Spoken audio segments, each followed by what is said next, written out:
Hi ನಮಸ್ತೆ ಸ್ನೇಹಿತರೆ, NCG company ಇನ್ಸ್ಟಿಟ್ಯೂಟ್ಗೆ ಸ್ವಾಗತ. ಈ ಒಂದು ವಿಡಿಯೋದಲ್ಲಿ ನಾವು ಆಲ್ರೆಡಿ ಒಂದು ವಿಡಿಯೋನ ಮಾಡಿದ್ದೀವಿ, ಕರೆಂಟ್ ಅಫೇರ್ಸ್ ರಿಲೇಟೆಡ್ ಮಾಡಿದ್ವಿ. 2025ರಲ್ಲಿ ಕೇಳಬಹುದಂತ ಕರೆಂಟ್ ಅಫೇರ್ಸ್ಗಳು, ಅದರಲ್ಲೂ ಕೂಡ KE ಬರುವಂತಹ KE FDST ಆಗಿರ್ಬೋದು, ಮುಂಬರುವಂಥ PSI PC ಇತರ ಎಕ್ಸಾಮ್ಸ್ಗಳಿಗೆ ಹಾಕ್ಬೋದು, ಹೆಲ್ಪ್ ಆಗುವಂತ ಈ ಒಂದು ಸೀರೀಸ್ನ ಸ್ಟಾರ್ಟ್ ಮಾಡಿದ್ದೀವಿ. ಸೊ ಅದರಲ್ಲಿ ಮುಂದುವರೆದ ಭಾಗವಾಗಿ ಎರಡನೇ ವಿಡಿಯೋನ ನಾವು ಮಾಡ್ತಾ ಇದ್ದೀವಿ. ಇಲ್ಲಿ ಹಲವಾರು ವಿಚಾರಗಳನ್ನ ಡಿಸ್ಕಸ್ ಮಾಡ್ತಾ ಹೋಗೋಣ. ಮತ್ತೆ ಇವು ಎಕ್ಸಾಮ್ಗೆ ನಾವು ಎಷ್ಟು ಬೇಕೋ ಅಷ್ಟನ್ನೇ ಫೋಕಸ್ ಮಾಡಿದ್ರೆ ಕೂಡ ಸಾಕು, ನಮ್ಗೆ ಏನು ಎಲ್ಲನೂ ಕೂಡ ಬೇಕು ಅಂತ ಏನಿಲ್ಲ. ಸೊ ರೀಸೆಂಟ್ ಆಗಿ ಒಂದು ನ್ಯೂಸ್ ಅಲ್ಲಿ ಇತ್ತು, ಸೊ ಬಹುತೇಕ ಕೇಳುವಂಥದ್ದು. ಸೊ ಸಾಮಾನ್ಯವಾಗಿ ನಿಮ್ಗೆ ಎಲ್ಲೂ current affairs based subject information ಬೇಕೋ ಅಲ್ಲಿ ಮಾತ್ರ current affairs based subject information add ಮಾಡ್ತೀವಿ. ಸೊ ಅದ್ರ ಜೊತೆಗೆ ಎಲ್ಲಿ ಜಸ್ಟ್ ಕರೆಂಟ್ ಅಫೇರ್ಸ್ ಅಷ್ಟೇ ಸಾಕಾಗುತ್ತೆ, ಜಸ್ಟ್ ಅದನ್ನ ಹೇಳಿ ಅಷ್ಟೇ ಮುಂದೆ ಹೋಗ್ತಾ ಹೋಗ್ತೀನಿ. ಸೊ ಇದು ಬಹುತೇಕ ನಿಮ್ಗೆ ಹೆಲ್ಪ್ ಆಗುತ್ತೆ. ಮತ್ತೆ ಇದು ನಮ್ದು NCG ಕಡೆಯಿಂದ SSC ಬ್ಯಾಂಕಿಂಗ್ ಕೂಡ ಕ್ಲಾಸಸ್ ಸ್ಟಾರ್ಟ್ ಆಗ್ತಿವೆ. ಸೊ SSC ಬ್ಯಾಂಕಿಂಗ್ ಕೂಡ ಒಂದು ಯೂಟ್ಯೂಬ್ ಚಾನಲ್ ನ ಕ್ರಿಯೇಟ್ ಮಾಡಿದೀವಿ. ಈ ಕೆಳಗಡೆ ಡಿಸ್ಕ್ರಿಪ್ಷನ್ ಬಾಕ್ಸ್ ಅಲ್ಲಿ ಅದನ್ನ ಹಾಕಿರ್ತೀವಿ, ನಿಮ್ ಲಿಂಕ್ ಅನ್ನ. ಅಲ್ಲಿ ಫ್ರೀ ಕ್ಲಾಸಸ್ ಎಲ್ಲ ಅಪ್ಲೋಡ್ ಆಗ್ತಾನೆ ಇರುತ್ತೆ. ಯಾರಿಗೆ ಇಂಟ್ರೆಸ್ಟ್ ಇದೆಯೋ ಹೋಗ್ಬಿಟ್ಟು ಆ ಚಾನಲ್ ನ ಸಬ್ಸ್ಕ್ರೈಬ್ ಮಾಡ್ಕೊಳ್ಳಿ. ಮತ್ತೆ IAS ರಿಲೇಟೆಡ್ ಕೂಡ ಸಪರೇಟ್ ಚಾನಲ್ NCG IAS ಅಂತೇಳಿ ನ್ಯೂ ಚಾನಲ್ ಯೂಟ್ಯೂಬ್ ಚಾನಲ್ಸ್ ಇದೆ, ಅದು ಕೂಡ ನೀವು ಸಬ್ಸ್ಕ್ರೈಬ್ ಆಗ್ಬೋದು. ಮತ್ತೆ IAS ರಿಲೇಟೆಡ್ ಇನ್ಫಾರ್ಮೇಶನ್ ಅದ್ರಲ್ಲಿ ನಾವೆಲ್ಲ ಅಪ್ಲೋಡ್ ಮಾಡ್ತಾನೆ ಇರ್ತೀವಿ. So clear. ಇದಲ್ಲದೆ NCG ಇಂದ ಒಂದು 30 ಸೆಕೆಂಡ್ ಅಥವಾ 60 ಸೆಕೆಂಡ್ಗೆ ಸಂಬಂಧಪಟ್ಟ ಶಾರ್ಟ್ ವಿಡಿಯೋಸ್ಗಳನ್ನ ಹಾಕ್ತಾ ಇರ್ತೀವಿ. ಅದರಲ್ಲಿ ಹಲವಾರು ವಿಚಾರಗಳನ್ನ ಶೇರ್ ಮಾಡ್ತಿರ್ತೀವಿ. ವಿತಿನ್ 30 ಸೆಕೆಂಡ್ ಅಲ್ಲಿ ಇನ್ಫಾರ್ಮೇಶನ್ ಸಿಗ್ತಾ ಇರುತ್ತೆ. ಎಕ್ಸಾಮ್ಗೆ ಎಷ್ಟು ಬೇಕೋ ಅಷ್ಟೇ ಮಾತ್ರ ಫೋಕಸ್ ಮಾಡ್ತಾ ಇರ್ತೀವಿ. ಇದು ಕೂಡ ಬಹುತೇಕ ನಿಮಗೆ ಹೆಲ್ಪ್ ಆಗ್ಲಿ ಅನ್ನೋ ದೃಷ್ಟಿಯಿಂದನೇ ಮಾಡ್ತಿದ್ದೀವಿ. ಸೊ ಇದು ನಿಮ್ಗೆ ಹೆಲ್ಪ್ ಆಗ್ತಾ ಇದು ಡೇ ಟು ಡೇ ಅಪ್ಡೇಟ್ ಆಗ್ತಾ ಹೋಗುತ್ತೆ. ಎವ್ರಿ ಡೇ ಒಂದು 4 to 5 ಟಾಪಿಕ್ಗಳನ್ನ ಅಪ್ಲೋಡ್ ಮಾಡ್ತಾ ಹೋಗ್ತೀವಿ ಯೂಟ್ಯೂಬ್ ಅಲ್ಲಿ. So clear. ಸೊ ಇವೆಲ್ಲೂ ಕೂಡ ಬಹುತೇಕ ಎಕ್ಸಾಮ್ ಬರುವಂತ ಟಾಪಿಕ್ಗಳನ್ನ ನಾವು ಕೊಡೋದ್ರಿಂದ ಮೋಸ್ಟ್ ಇಂಪಾರ್ಟೆಂಟ್ ಆಗಿರುವಂತದನ್ನೇ ಡಿಸ್ಕಸ್ ಮಾಡ್ತಾ ಹೋಗ್ತೀವಿ. ಇದ್ರ ಜೊತೆಗೆ ಈ ವಿಡಿಯೋದಲ್ಲಿ 2025ರ ಒಂದಷ್ಟು ಕರೆಂಟ್ ಅಫೇರ್ಸ್ ನ ಡಿಸ್ಕಸ್ ಮಾಡ್ತಾ ಹೋಗೋಣ. ಇದು ಸೆಕೆಂಡ್ ವಿಡಿಯೋ ಆಗಿರುತ್ತೆ. ಫಸ್ಟ್ ವಿಡಿಯೋನ ಡಿಸ್ಕ್ರಿಪ್ಷನ್ ಬಾಕ್ಸ್ ಅಲ್ಲಿ ಹಾಕಿರ್ತೀವಿ, ಲಿಂಕ್ ಅನ್ನ ನೀವು ಅಲ್ಲಿ ಹೋಗಿ ಫಸ್ಟ್ ವಿಡಿಯೋನ ನೋಡಬಹುದು. ಇಲ್ಲಿ ರೀಸೆಂಟ್ ಹೈಲಿ ಗುಬ್ಬಿ ಜ್ವಾಲಾಮುಖಿ ಬಗ್ಗೆ ನೀವು ಕೇಳಿರ್ತೀರ. ಸೊ ಎಲ್ಲಾ ಕಡೆನೂ ಕೂಡ ಟಿವಿ ಚಾನಲ್ ಆಗ್ಬೋದು, ಎಲ್ಲಾ ಕಡೆನೂ ಕೂಡ ನೋಡ್ತಾ ಇದ್ವಿ. ಇದ್ರ ಮೇಲೆ ಬಹುತೇಕ ಎಕ್ಸಾಮ್ ಕ್ವಶನ್ಸ್ ಕೇಳೋ ಚಾನ್ಸ್ ಇದೆ. ಸೊ ಅದೇನ್ ಸರ್ ಅದ್ರಲ್ಲಿ ವಿಶೇಷತೆ ಇದೆ? ಸೊ ಸಾಮಾನ್ಯವಾಗಿ ಅದು ಏನು ವಾಲ್ಕೇನೋ ಎಲ್ಲಾ ಕಡೆನೂ ಹಾಕ್ತಾನೆ ಇರುತ್ತಲ್ವಾ ಅಂತ ನೀವು ಕೇಳಿದ್ರೆ, ಸೊ ಇದ್ರ ಮೇಲೆ ಕ್ವಶನ್ಸ್ ಆಗೋ ಸಾಧ್ಯತೆ ಜಾಸ್ತಿ ಇದೆ ಎಕ್ಸಾಮ್ ಪಾಯಿಂಟ್ ಆಫ್ ವ್ಯೂ ಇಂದ. ಯಾಕೆ? ಇದೊಂದು ನಿದ್ರಿತ ಜ್ವಾಲಾಮುಖಿ, ಡಾರ್ಮೆಂಟ್ ವಾಲ್ಕೇನೋ ಅಂತ ಕರಿತೀವಿ. Very important. ಅವ್ನ ಎಕ್ಸಾಮ್ ಅಲ್ಲಿ ಕೂಡ ಕೇಳಬಹುದು. ಹೈಲಿ ಗುಬ್ಬಿ ಜ್ವಾಲಾಮುಖಿ ಏನಿದೆ, ವಾಲ್ಕೇನೋ ಏನಿದೆ, ಹೈಲಿ ಗುಬ್ಬಿ ಜ್ವಾಲಾಮುಖಿ ಯಾವ ರೀತಿಯ ಜ್ವಾಲಾಮುಖಿ ಅಂದ್ರೆ ಸುಪ್ತ ಜ್ವಾಲಾಮುಖಿ ಅಥವಾ ನಿದ್ರಿತ ಜ್ವಾಲಾಮುಖಿ ಅಂತ ನಾವು ಕರಿತಾ ಹೋಗ್ತೀವಿ. ಅಂದ್ರೆ ಒಂದು ಸರಿ ವಾಲ್ಕೇನೋ ಆಗಿ ಒಂದು ಭಾಗದಲ್ಲಿ ಜ್ವಾಲಾಮುಖಿ ಆಗಿ 10 ವರ್ಷಗಳ ಕಾಲ, ಸಾವಿರಾರು ವರ್ಷಗಳ ಕಾಲ ವಾಲ್ಕೇನೋ ಆಗದೆ ಸಡನ್ ಆಗಿ ಮತ್ತೆ ಇನ್ನೊಂದ್ಸರಿ ವಾಲ್ಕೇನೋ ಆಗೋದಕ್ಕೆ ನಾವು ಸುಪ್ತ ಜ್ವಾಲಾಮುಖಿ ಅಥವಾ ನಿದ್ರಿತ ಜ್ವಾಲಾಮುಖಿ ಅಥವಾ ಡಾರ್ಮೆಂಟ್ ವಾಲ್ಕೇನೋ ಅಂತ ಕರೀತಾ ಹೋಗ್ತೀವಿ. ವಾಲ್ಕೇನೋಗಳಲ್ಲಿ 3 ಟೈಪ್ಸ್ ಬರುತ್ತೆ. ಒಂದು ನಿದ್ರಿತ ಜ್ವಾಲಾಮುಖಿ ಅಂತ ಕರಿತಾ ಹೋಗ್ತೀವಿ, ಇನ್ನೊಂದು ಜಾಗೃತ ಜ್ವಾಲಾಮುಖಿ ಅಂತ ಆಕ್ಟಿವ್ ವಾಲ್ಕೇನೋ ಅಂತ ಕರಿತೀವಿ, ಇನ್ನೊಂದು ಎಕ್ಸ್ಟಿಂಕ್ಟ್ ಅಥವಾ ಮೃತ ಜ್ವಾಲಾಮುಖಿ ಅಂತ ಕರಿತೀವಿ. ಇದು ಯಾವುದು? ನಿದ್ರಿತ ಜ್ವಾಲಾಮುಖಿ. ನಿಯರ್ಲಿ 12,000 ವರ್ಷಗಳ ಹಿಂದೆ ಇಲ್ಲಿ ವಾಲ್ಕೇನೋ ಆಗಿತ್ತು. ಸೊ ಅದಾದ್ಮೇಲೆ 12,000 ವರ್ಷಗಳ ಆದ್ಮೇಲೆ ಈ ಹೈಲಿ ವಾಲ್ಕೇನೋ ಇವಾಗ ಆಕ್ಟಿವ್ ಆಗಿದೆ. Very important. ಇದು ಯಾವ ಮಂತ್ ಅಲ್ಲಿ ಆಗಿದ್ದು? ನವೆಂಬರ್ 2025 23ನೇ ತಾರೀಕಂದು ಇದೇನು ವಾಲ್ಕೇನೋ ಆಗುತ್ತೆ. ಇದು ಆಮೇಲೆ ಇದು ಆಗಿರೋ ರೀಸನ್ ಕೂಡ ವೆರಿ ಇಂಪಾರ್ಟೆಂಟ್. ಇದ್ರ ಮೇಲೆ ಕ್ವಶನ್ಸ್ ಕೇಳ್ತಾನೆ, ಬಹುತೇಕ ಎಕ್ಸ್ಪೆಕ್ಟ್ ಮಾಡಬಹುದು. ಯಾವ್ದಾದ್ರು ಎಕ್ಸಾಮ್ಸ್ ಅಲ್ಲಿ ಕೇಳೋ ಚಾನ್ಸಸ್ ಇದು ಹೈ ಚಾನ್ಸಸ್ ಇದೆ. ಹಾಗಿದ್ರೆ ಇಲ್ಲಿ ಎಲ್ಲಿ ಆಗಿದೆ? ಈ ಹೈಲಿ ಗುಬ್ಬಿ ವಾಲ್ಕೇನೋ ಎಲ್ಲಿ ಬರ್ತಾ ಇದೆ? ಆಫ್ರಿಕಾ ಕಾಂಟಿನೆಂಟ್ ಅಲ್ಲಿ ಬರ್ತಿರುವಂತದ್ದು. Very important. ಯಾವ ಕಾಂಟಿನೆಂಟ್ ಅಲ್ಲಿ ಬರ್ತಾ ಇದೆ? ಆಫ್ರಿಕಾ ಕಾಂಟಿನೆಂಟ್ ಅಲ್ಲಿ. ಸೊ ತಲೆ ರಿಜಿಸ್ಟರ್ ಆಗ್ಬೇಕಿದ್ದು ಆಫ್ರಿಕಾ ಖಂಡದಲ್ಲಿ ಬರುವಂತದ್ದು. ಅದ್ರಲ್ಲೂ ಕೂಡ ಯಾವ ಆಫ್ರಿಕಾದಲ್ಲಿ? ಆಫ್ರಿಕಾದ ಪೂರ್ವ ಭಾಗದಲ್ಲಿ, ಆಫ್ರಿಕಾದ ಈಸ್ಟ್ ಆಫ್ರಿಕನ್ಸ್ ಭಾಗದಲ್ಲಿ ರಿಫ್ಟ್ ವ್ಯಾಲೀಸ್ ಗಳು ಬರ್ತವೆ, ಶೀಳು ಕಣಿವೆಗಳು ಅಂತ ಕರಿತಾ ಹೋಗ್ತೀವಿ. ಈ ರಿಫ್ಟ್ ವ್ಯಾಲೀಸ್ ಅಲ್ಲಿ ಬರುವಂತಹ ಒಂದು ವಾಲ್ಕೇನೋನೇ ಯಾವುದು? ಹೈಲಿ ಗುಬ್ಬಿ ವಾಲ್ಕೇನೋ ಅಥವಾ ಜ್ವಾಲಾಮುಖಿ ಅಂತ ಕರಿತೀವಿ. ಇದು ಯಾವ ರೀಸನ್ ಅಲ್ಲಿ ಬರ್ತಾ ಇದೆ? ಸೊ ಇದನ್ನು ಕೂಡ ಎಕ್ಸಾಮ್ ಡೈರೆಕ್ಟ್ ಕ್ವಶನ್ಸ್ ಕೇಳ್ಬಿಡ್ತಾನೆ. ಯಾವುದು? ಆಫ್ರಿಕಾದಲ್ಲಿ. ಸೊ ಯಾವುದು? ಈಸ್ಟ್ ಆಫ್ರಿಕಾದಲ್ಲಿ ಯಾವ ರೀಸನ್ ಅಲ್ಲಿ? ನಿಮ್ಗೆ ಅಪಹರ್ ಪ್ರದೇಶದಲ್ಲಿ ಬರುತ್ತೆ. ಸೊ ಡೈರೆಕ್ಟ್ ಕ್ವಶನ್ಸ್ ಇದು ಕೇಳೋ ಸಾಧ್ಯತೆ ಇರುತ್ತೆ, ನೋಟ್ ಮಾಡ್ಕೊಳ್ಳಿ ಇದನ್ನ. ಸೊ ಜೊತೆಗೆ ಇದು ಎಲ್ಲಿ ಬರ್ತಿದೆ? ರಿಫ್ಟ್ ವ್ಯಾಲಿ ಎಲ್ಲಿ ಬರ್ತಿರೋದು? ಈಸ್ಟ್ ಆಫ್ರಿಕಾನಲ್ಲಿ ಬರುವಂತದ್ದು. ನೋಡಿ, ಪ್ರಪಂಚದಲ್ಲಿ ಹೈಯೆಸ್ಟ್ ರಿಫ್ಟ್ ವ್ಯಾಲೀಸ್ಗಳು, ಶೀಳು ಕಣಿವೆಗಳು ಎಲ್ಲಿ ಬರ್ತವೆ ಅಂತ ಎಕ್ಸಾಂಪಲ್ ಕ್ವಶನ್ಸ್ ಆಗುತ್ತೆ. ಆಫ್ರಿಕಾ ಕಾಂಟಿನೆಂಟ್ ಅಲ್ಲಿ, ಆಫ್ರಿಕಾದಲ್ಲೂ ಕೂಡ ಎಲ್ಲಿ? ಈಸ್ಟ್ ಆಫ್ರಿಕಾದಲ್ಲಿ ಬರುವಂತದ್ದು. ಈ ರಿಫ್ಟ್ ವ್ಯಾಲೀಸ್ ಅಥವಾ ಶೀಳು ಕಣಿವೆಯಲ್ಲಿ ಬರ್ತಿರುವಂತಹ ಒಂದು ವಾಲ್ಕೇನೋನೇ ಯಾವ್ದಿದು? ಹೈಲಿ ಗುಬ್ಬಿ ವಾಲ್ಕೇನೋ. 12,000 ವರ್ಷಗಳಿಂದ ಇದು ಆಕ್ಟಿವ್ ಆಗಿರಲಿಲ್ಲ. 12,000 ವರ್ಷಗಳಿಂದ ಇದು ಏನು ವಾಲ್ಕೇನೋ ಆಗಿರಲಿಲ್ಲ. ಇವಾಗ ಇದು ವಾಲ್ಕೇನೋ ಆಗಿದೆ. ಹಾಗಾಗಿ ಎಕ್ಸಾಮ್ ಕ್ವಶನ್ಸ್ ಕೇಳ್ಬೋದು. ಇದು ಯಾವ ಲೆವೆಲ್ಗೆ ಆಗಿದೆ ಅಂತಂದ್ರೆ, ಭೂಮಿ ಮೇಲಿಂದ ಬ್ಲಾಸ್ಟ್ ಆದಾಗ ಹೊಗೆ ಏನ್ ಬರುತ್ತಲ್ಲ, ಆ ಬೂದಿ ಏನ್ ಬರುತ್ತಲ್ಲ, ಅದು ಭೂಮಿಯಿಂದ 14 ಕಿಲೋಮೀಟರ್ಗೂ ಕೂಡ ಹೋಗಿದೆ. ಅಂದ್ರೆ ನಿಮಗೆ ಈ ಟ್ರೋಪೋಸ್ಪಿಯರ್ ಮುಗಿಸ್ಕೊಂಡು ಸ್ಟ್ರಾಟೋಸ್ಪಿಯರ್ ವರ್ಗೂ ಕೂಡ ರೀಚ್ ಆಗಿದೆ. ಈ ಯಾವುದು? ಈ ಒಂದು ಭಾಗದಲ್ಲಿ ಬಂದಂತಹ, ಈ ಒಂದು ವಾಲ್ಕೇನಲ್ಲಿ ಬಂದಂತಹ ಹೊಗೆ. ಸೊ ಇದ್ರ ಜೊತೆಗೆ ಸುತ್ತಮುತ್ತ ಇರುವಂತಹ ಅರಬ್ ಕಂಟ್ರೀಸ್ಗಳಲ್ಲಿ UAE ಆಗ್ಬೋದು, ಸೌದಿ ಅರೇಬಿಯಾ ಆಗ್ಬೋದು, ಅಪ್ ಟು ಇಂಡಿಯಾ ಆಗ್ಬೋದು, ರೀಸೆಂಟ್ ಆಗಿ ಚೀನಾಗೂ ಕೂಡ ಇದು ಟ್ರಾವೆಲ್ ಮಾಡ್ತಾ ಹೋಗಿ ಅಷ್ಟು ದೂರ ಟ್ರಾವೆಲ್ ಮಾಡ್ತಾ ಇದೆ. ಸೊ ಹಾಗಾಗಿ ಇದ್ರ ಮೇಲೆ ಬಹುತೇಕ ಎಕ್ಸಾಮ್ ಅಲ್ಲಿ ಕೇಳುವ ಸಾಧ್ಯತೆಗಳು ಹೆಚ್ಚಿದೆ. ಇದು ಯಮನ್, ಒಮನ್, ಇಂಡಿಯಾ, ಚೀನಾ ಮತ್ತೆ ಪಾಕಿಸ್ತಾನ ಈ ಭಾಗಕ್ಕೆಲ್ಲ ತನ್ನ ಬೂದಿಯನ್ನ ಸ್ಪ್ರೆಡ್ ಮಾಡೋಣ, ಅಷ್ಟು ದೂರದವರೆಗೆ ಬೂದಿ ಹೋಗಿದೆ ಇದರಲ್ಲಿ. ಸೊ ಏರಲ್ಲಿ ಟ್ರಾವೆಲ್ ಮಾಡ್ಕೊಂಡು ಹೋಗಿದೆ. ಸೊ ಇದನ್ನು ಕೂಡ ಎಕ್ಸಾಮ್ ಅಲ್ಲಿ ಕ್ವಶನ್ಸ್ ಕೇಳಬಹುದು. ಇಲ್ಲಿ ಕೇಳುವಂಥದ್ದಲ್ಲಿ ಇದು ಎಲ್ಲಿ ಬರ್ತಾ ಇದೆ? ಈಸ್ಟ್ ಆಫ್ರಿಕಾದಲ್ಲಿ ಬರ್ತಾ ಇದೆ. ಈಸ್ಟ್ ಆಫ್ರಿಕನ್ ರಿಫ್ಟ್ ವ್ಯಾಲಿಯಲ್ಲಿ ಬರ್ತದೆ. ಯಾವ ರೀಸನ್ ಅಲ್ಲಿ? ಯಾವುದು? ಅಪಹರ್ ರೀಸನ್, ಅಪಹರ್ ಪ್ರದೇಶದಲ್ಲಿ ಬರ್ತಿರುವಂತದ್ದು. ಸೊ ಹಾಗಿದ್ರೆ ಇದ್ರ ಬಗ್ಗೆ ಒಂದಷ್ಟು ಇಂಪಾರ್ಟೆನ್ಸ್ ಏನಿದೆ ಈ ತಿಳ್ಕೊಳ್ತಾ ಹೋಗೋಣ. ಸೊ ನಿಮಗೆ ಎಕ್ಸಾಮ್ ಅಲ್ಲಿ ಬಹುತೇಕ ಕೇಳುವಂಥದ್ದು ಇದನ್ನ ನೋಡಿ. ಇದು ಆಫ್ರಿಕಾದಲ್ಲಿ ಈಸ್ಟ್ ಆಫ್ರಿಕಾ ಏನ್ ಬರ್ತಾ ಇದೆಲ್ಲ, ಈ ಲೈನ್ಸ್ ನೋಡ್ತಾ ಇದ್ರಲ್ಲ ನೀವು, ಇದನ್ನ ನಾವು ಶೀಳು ಕಣಿವೆ ಅಂತ ಕರಿತೀವಿ. ಯಾಕೆ ಅಂತ ಹೇಳಿದ್ರೆ ಆಫ್ರಿಕಾ ಏನಿದೆ, ಈ ಆಫ್ರಿಕಾ ಸ್ಪ್ಲಿಟ್ ಆಗ್ತಿದೆ. ಸೊ ನಿಮ್ಗೆ ಡೈವರ್ಜೆಂಟ್ ಅಂದ್ರೆ ಡೈವರ್ಟ್ ಆಗ್ತಾ ಇದೆ ನೋಡಿ. ಈ ಭೂಭಾಗ ಕಂಪ್ಲೀಟ್ಲಿ ಯಾವ ಕಡೆ ಮೂವ್ ಆಗ್ತಿದೆ? ನಿಮಗೆ ಅರೇಬಿಯನ್ ಸಿ ಅಥವಾ ಹಿಂದೂ ಮಹಾಸಾಗರದ ಕಡೆಗೆ ಏನು ಸ್ಪ್ಲಿಟ್ ಆಗಿ ಇಡೀ ಆಫ್ರಿಕನ್ ಡಿವೈಡ್ ಆಗಿ ಮುಂದೆ ಹೋಗ್ತಿದೆ. ಇದು ಪ್ಲೇಟ್ ಟೆಕ್ಟಾನಿಕ್ ಮೂವ್ಮೆಂಟ್ ಇಂದ, ಭೂ ಫಲಕಗಳ ಚಲನೆಯಿಂದ ಆಗುವಂಥದ್ದು. ಹಾಗಾಗಿ ಇಡೀ ಆಫ್ರಿಕಾದಲ್ಲಿ ರಿಫ್ಟ್ ವ್ಯಾಲೀಸ್ಗಳು ಕ್ರಿಯೇಟ್ ಆಗಿದೆ. ಹಾಗೆ ಇಡೀ ಪ್ರಪಂಚದಲ್ಲಿ ಹೈಯೆಸ್ಟ್ ರಿಫ್ಟ್ ವ್ಯಾಲೀಸ್ ಇರೋದಲ್ಲಿ ಆಫ್ರಿಕಾದಲ್ಲಿ. ಸೊ ಕ್ಲಿಯರ್, ಇದನ್ನ ಎಕ್ಸಾಮ್ ಕ್ವಶನ್ಸ್ ಕೇಳ್ತೇನೆ. ಅದೇ ತರ ಇನ್ನೊಂದು ರೀತಿಯ ಕ್ವಶನ್ಸ್ ಕೇಳುವಂಥದ್ದು ಇಲ್ಲಿ ಅಫರ್ ಟ್ರಯಾಂಗಲ್ ನೋಡಿ. ಇದನ್ನ ತುಂಬಾ ಸಲ ಎಕ್ಸಾಮ್ಸ್ ಅಲ್ಲಿ ಕೇಳ್ತಾನೆ, ಕೇಳೋ ಚಾನ್ಸಸ್ ಇದೆ. ಅಪಹರ್ ಟ್ರಯಾಂಗಲ್ ಎಲ್ಲಿ ಬರುತ್ತೆ, ಯಾವ ರಾಷ್ಟ್ರಗಳ ನಡುವೆ ಇದೆ ಅಂತ ಕೇಳುತ್ತೆ. ಅಪಹರ್ ತ್ರಿಕೋನ, ಈ ಅಪಹರ್ ರೀಸನ್ ಅಲ್ಲಿನೇ ಈಗ ಆಗ್ತಿರೋದು. ಅದು ಈ ಒಂದು ವಾಲ್ಕೆನೋ ಇರೋದು ಇವಾಗ ಆಕ್ಟಿವ್ ಆಗಿರೋದು ಈ ಭಾಗದಲ್ಲಿ ಇರುವಂತದ್ದು ಹೈಲಿ ವಾಲ್ಕೆನೋ. ಇಲ್ಲಿ 3 ಪ್ಲೇಟ್ ಬರುತ್ತೆ, ವೆರಿ ಇಂಪಾರ್ಟೆಂಟ್. 3 ಭೂಭಾಗ ಬರ್ತವೆ. ಮೊದಲೇದು ನುಬಿಯನ್ ಪ್ಲೇಟ್ ಅಂತ ಕರೀತಾರೆ. ಆಫ್ರಿಕಾ ಭಾಗದಲ್ಲಿ ಬರುವಂತಹ ಒಂದು ನುಬಿಯನ್ ಪ್ಲೇಟ್ ಇದು. ಸೊ ಈ ಭೂಭಾಗ ನುಬಿಯನ್ ಪ್ಲೇಟ್. ಇದ್ರ ಯಾವುದು ನಿಮ್ಗೆ ಸೌದಿ ಅರೇಬಿಯಾ ಬರ್ತಾರೆ, ಇದು ಅರೇಬಿಯನ್ ಪ್ಲೇಟ್, ಅರೇಬಿಯನ್ ಭೂಭಾಗ. ಸೊ ಕ್ಲಿಯರ್, ಇದ್ರಿ ಅಂತ ಕರಿತಾ ಹೋಗ್ತೀವಿ ಸೊಮಾಲಿಯಾ. ಸೊ ಯಾವುದು?